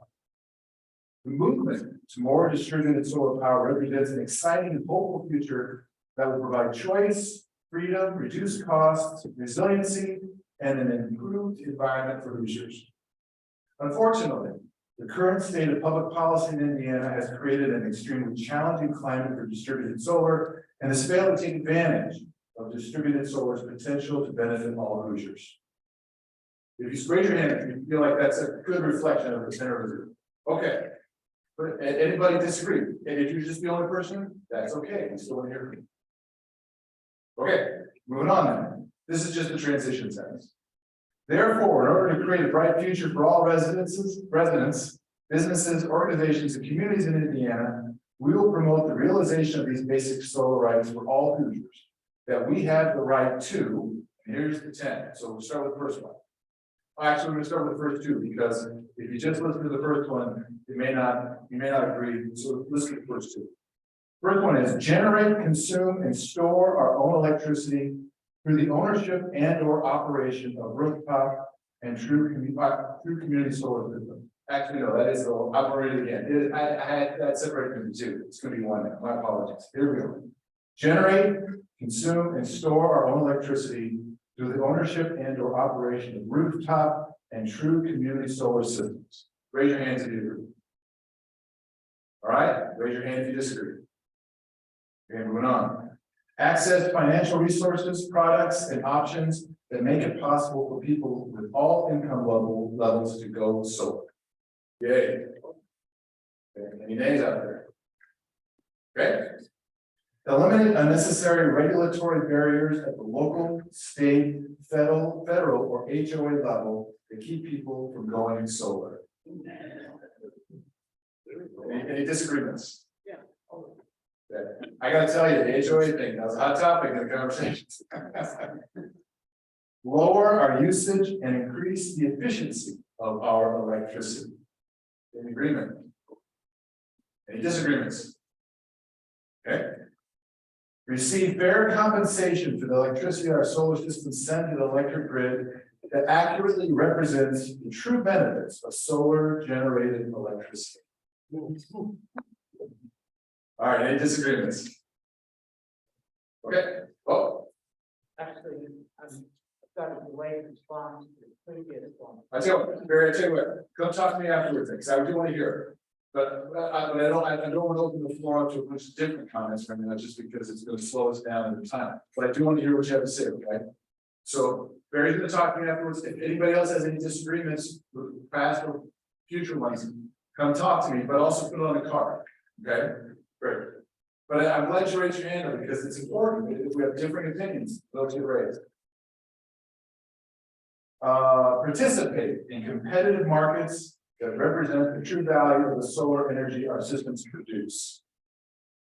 Raise your hands. Any disagreements? Raise your hand. Don't see me if you like.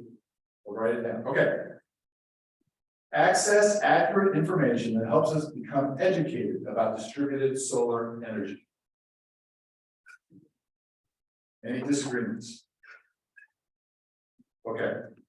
Receive support from our electric utility company going solar, including clear guidance on connecting to the grid, timely responses from the utility, and easy to understand bills. Oh, that bothers me, Charles. Okay. Any disagreements? Okay. Participate in decisions that affect our energy production and use, including rate-making proceedings. Disagreements? Okay. And then the final one, engage politically with our local, state, and federal elected officials to organize, vote for, and advocate for policies that support customer-owned or leased distributed solar generation. Any disagreements? Okay. All right. Then Barry's going to put his comment and talk to me later, which is great. If later on you think, oh, wait a minute, I had a disagreement about this, again, comment in the cards, and come talk to me. Or Zach or Morgan or, you know, Latanya and Zach. Now is the time for you to pair up with somebody, give your general feedback and thoughts, and then write down on your cards any comments you want to share with us. Okay? So we're going to give you about 5 minutes or so to do that. So let's pair up. Can you put the bill up on the screen?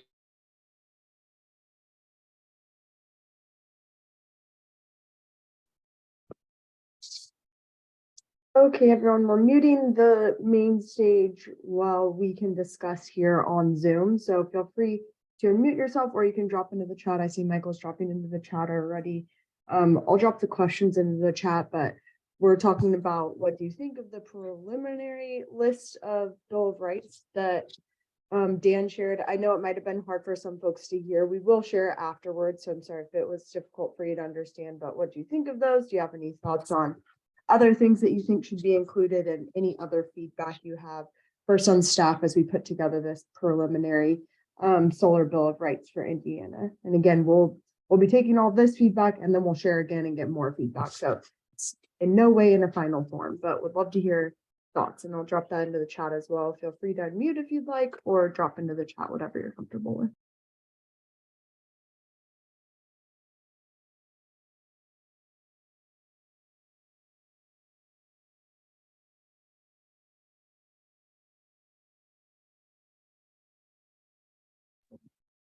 Michael, I do see your note of including other forms of renewables, so I'll add that note to, I'm taking notes that will be shared back with the team.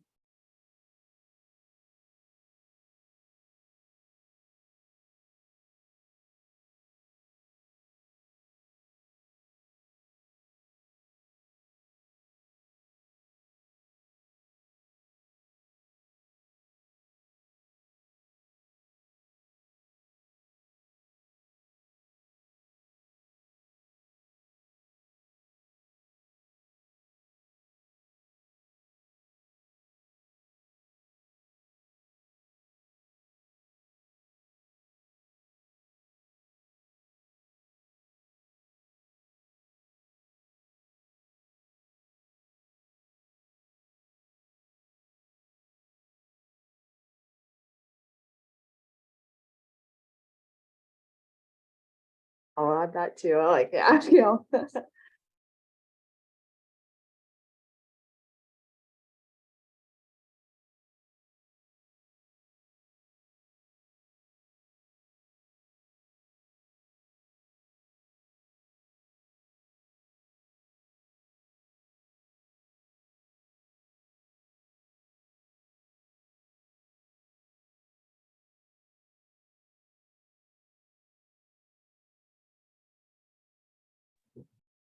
Looks like Dan just shared with me the document, so I'll share that with you guys to check out now.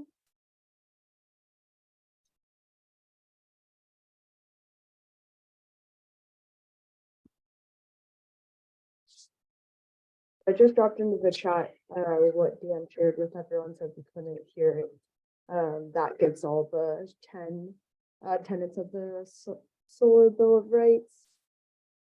So feel free to check that out.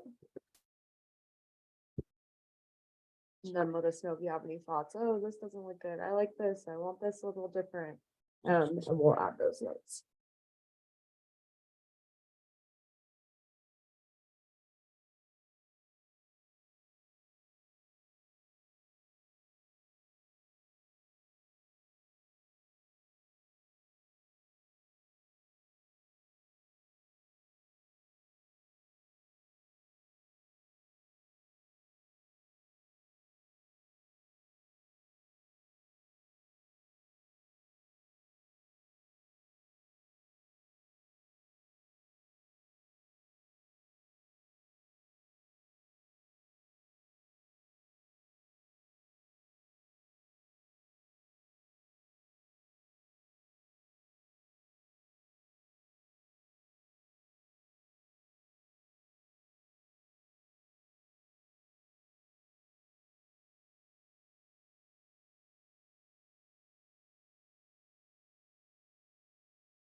I see your note, Abigail, too, about the HOAs. I agree. I think that is a super important part.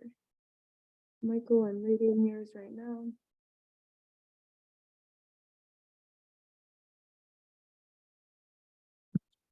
Yeah, that's an interesting point. I think in relation to Abigail, what you were saying about net metering being taken away, unfortunately, in Indiana.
Great point, Abigail. I'll add that to the notes. They're keeping it more like solar focused, but still a good note to have. So I won't add that in. Thanks for sure.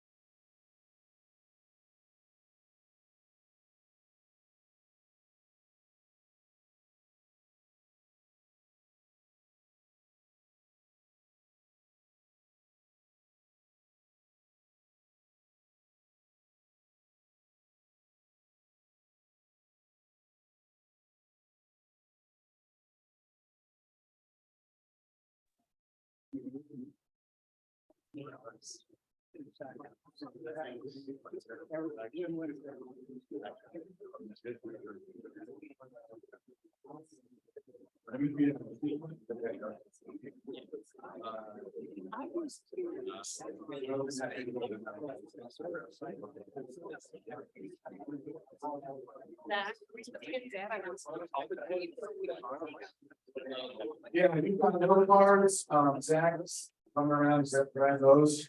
So we're gonna gather everything in the cards. You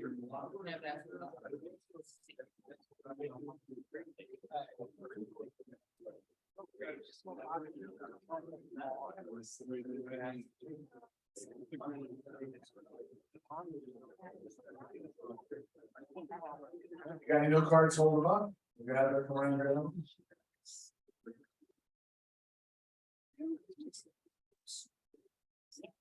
Will those 10 statements appear online?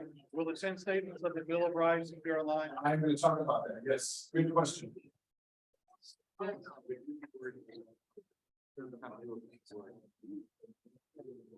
Final call for cards. Going once, going twice. I wish I could talk about the engineer, but.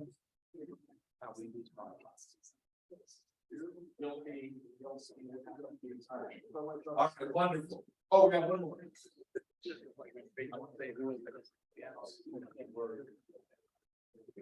more. And more. Oh.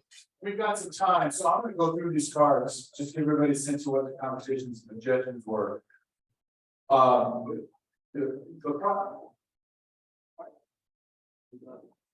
process we're gonna have is, we'll take all the feedback from today.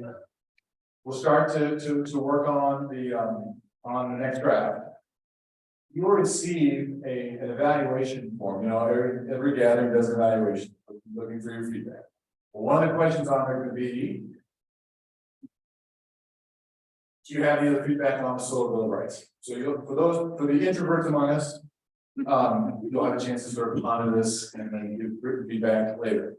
Then the plan, and I can't again emphasize this enough, the plan is to have the next draft available to you by the end of the year.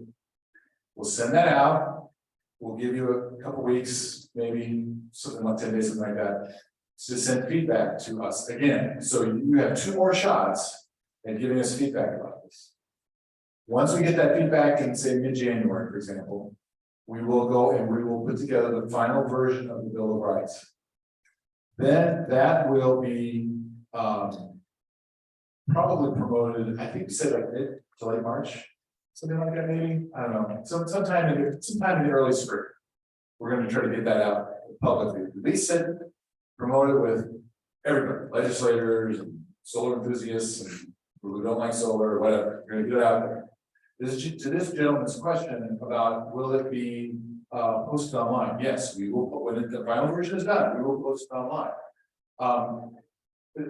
What we're going to sort of practically do with that in the immediate future is still we're still having conversations about what those specific actions will be.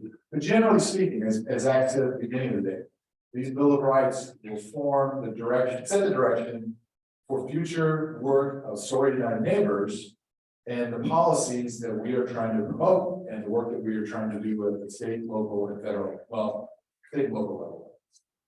And I'm sure the folks that work at the federal level will pay attention to this as well. But do we have any questions about the process and what happens with this?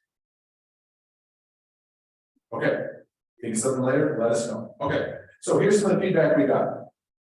Understandably, there's been an emphasis on investor-owned utilities. I wish there was a way to engage with RMCs over solar in solar advocacy. Great point, and I don't know who wrote this.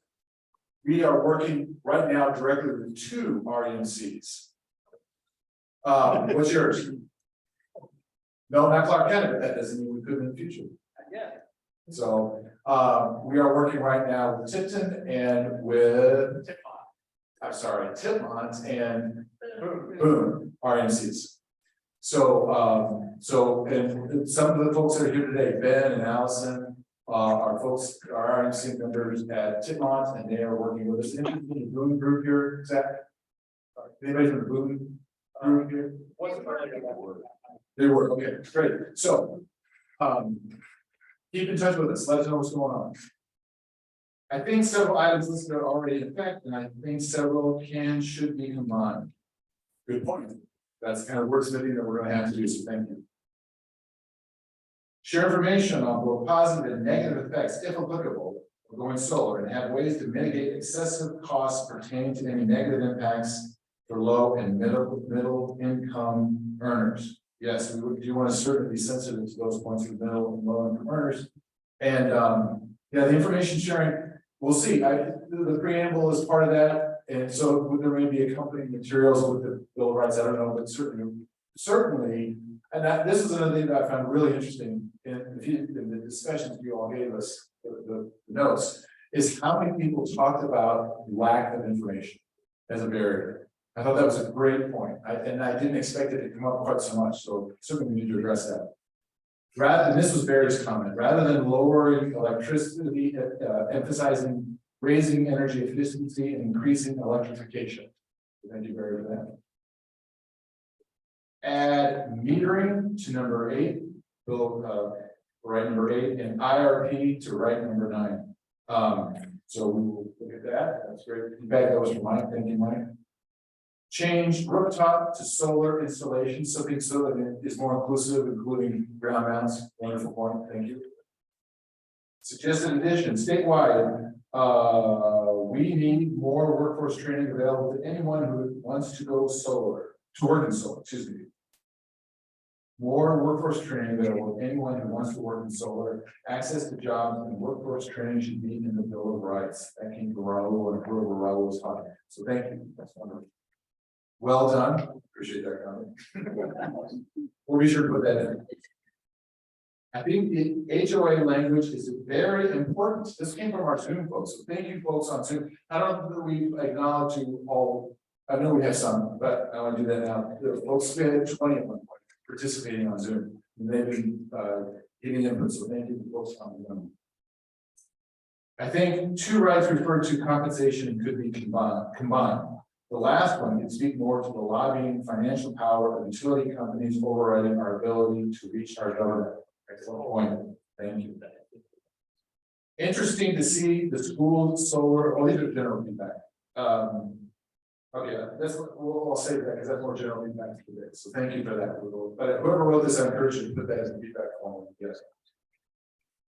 Clarify Bill of Rights on competition, allowing homeowners to group together to sell back power, question mark.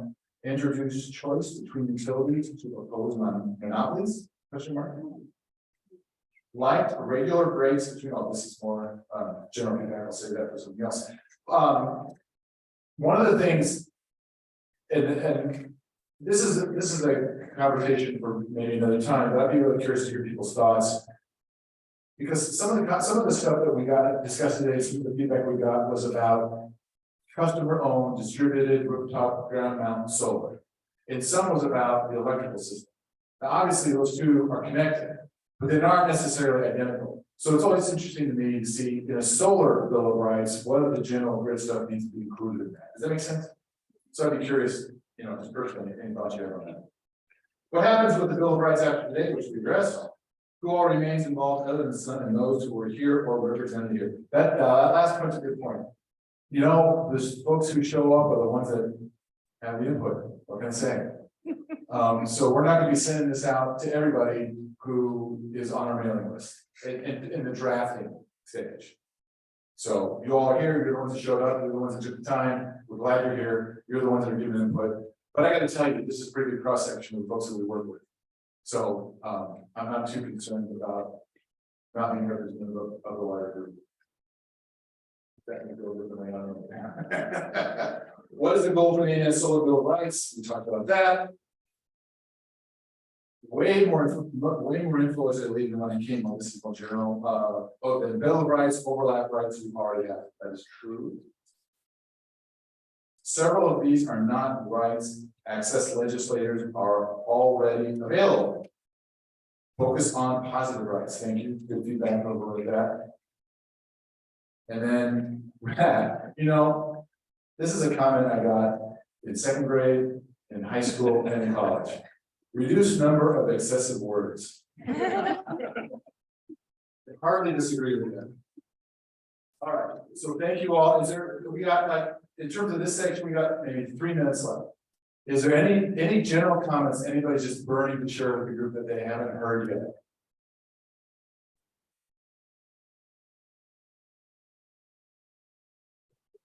Is it all these laws and stuff? Is it not possible to set up an integrated power supply that actually prohibited? Like if you got a neighborhood that goes, we'll put our own solar battery. It is not enabled by legislation. Well, you really couldn't do it if you and your neighbors got together. Hey, let's bring our own pole. Well, it depends on your definition of could you do it. Think you do it legally? No. So that's just. Oh, yeah, I'm sorry. Say it again, I'll repeat it to everybody else. I'm just saying it's not possible to set up an independent power system. That is strictly prohibited. And is it prohibited to set up an independent power system in Indiana? That a bunch of neighbors get together and a microgrid, to use the phrase that Mike likes to talk about a lot about. And Mike's raising his hand. I would say that there is definitely an argument that on certain circumstances. Speak up, Mike.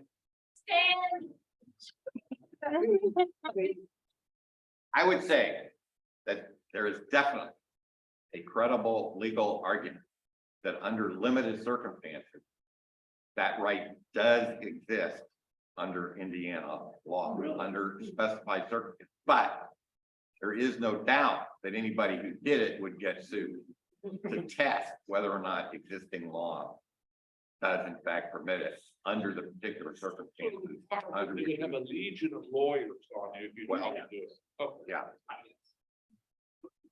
Okay. All right. Repeat the answer.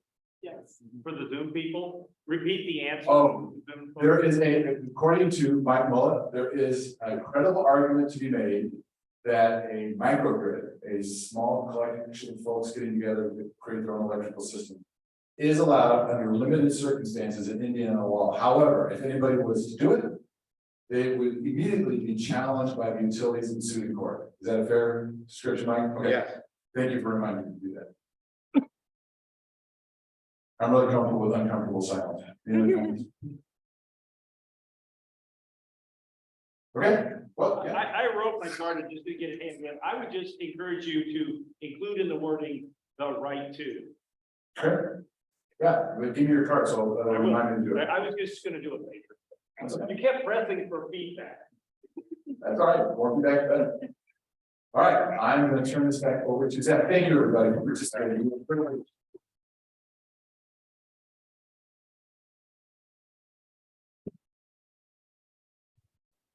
All right, thank you, Dan, and thank you to everybody here who's stuck it out through the whole day. You're very close to wrapping up the 2022 Indiana Solar Congress.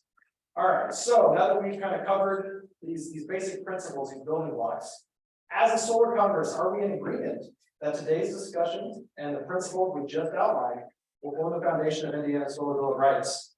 Yes. Aye. All in favor, say aye. All right, well, as Dan outlined, we will definitely be getting back to you with more soon. I'm really excited to see where this goes. So thank you again for everybody for your participation. So we spent a full day learning together and building community as Indiana Solar Movement. So thank you again for being here with all of us, for the volunteers, for the sponsors, and for staff who made it all possible. As Dan mentioned, I'll just repeat, please share feedback about your experience today via the survey.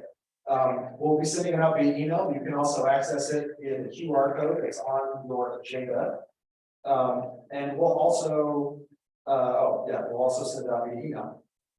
Please be sure to share any additional thoughts on the Solar Bill of Rights, on the facility, on the sessions that we had today. We really want to take that feedback and make sure we can use it to inform future events and activities that we organize. And most importantly, take that feedback to finalize the Solar Bill of Rights as a document. So before we wrap things up, I do want to leave you with a few concrete steps that you can take to fight for fair solar rights here in Indiana. So first of all, I want to encourage everybody who spent the time to come here today and to sit through this full day of activities to join our Indiana Solar Action Team.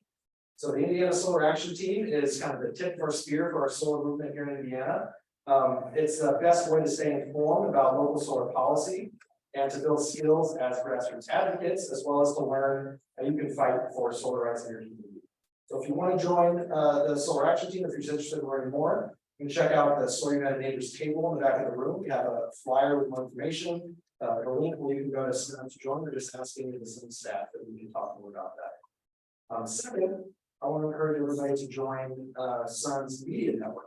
So this is a similar group, sometimes overlapping, that we're organizing to try to coordinate the efforts of solar owners and supporters around the state to make our voices heard through media like letters to the editor, social media comments, and local listservs, all of that stuff. So we're working to try to really get the word out about Indiana's grassroots solar movement. So if you're interested in that, again, there's a flyer with more information in the back, and feel free to talk to any of us. And finally, and most importantly, I want to encourage everybody who has come here today to join us on January 26th at the Indiana State House for the 2023 Renewable Energy Day. So this is the 5th annual grassroots lobby day for solar supporters and renewable energy supporters around the state, where we will rally together at the State House and meet with the legislators who fight for fair solar policies and other renewable energy activities. So this is a great opportunity to show the General Assembly that the date is January 26th. January 26th. Yep. And so it's a great opportunity to meet with your legislators, join together with other renewable energy supporters from around the state. We'll have a press conference at noon. That's kind of the main event. But the morning is filled with an opportunity to connect with renewable energy companies and organizations from all over the state. We'll also have some activities for people to do, and hopefully we're also setting meetings with legislators all throughout the day. So you can learn more in RSVP at solarunitedneighbors.org/RUP2023. You can do that today. The website, we're still filling out some of the details. You can RSVP and make sure that we send you more information.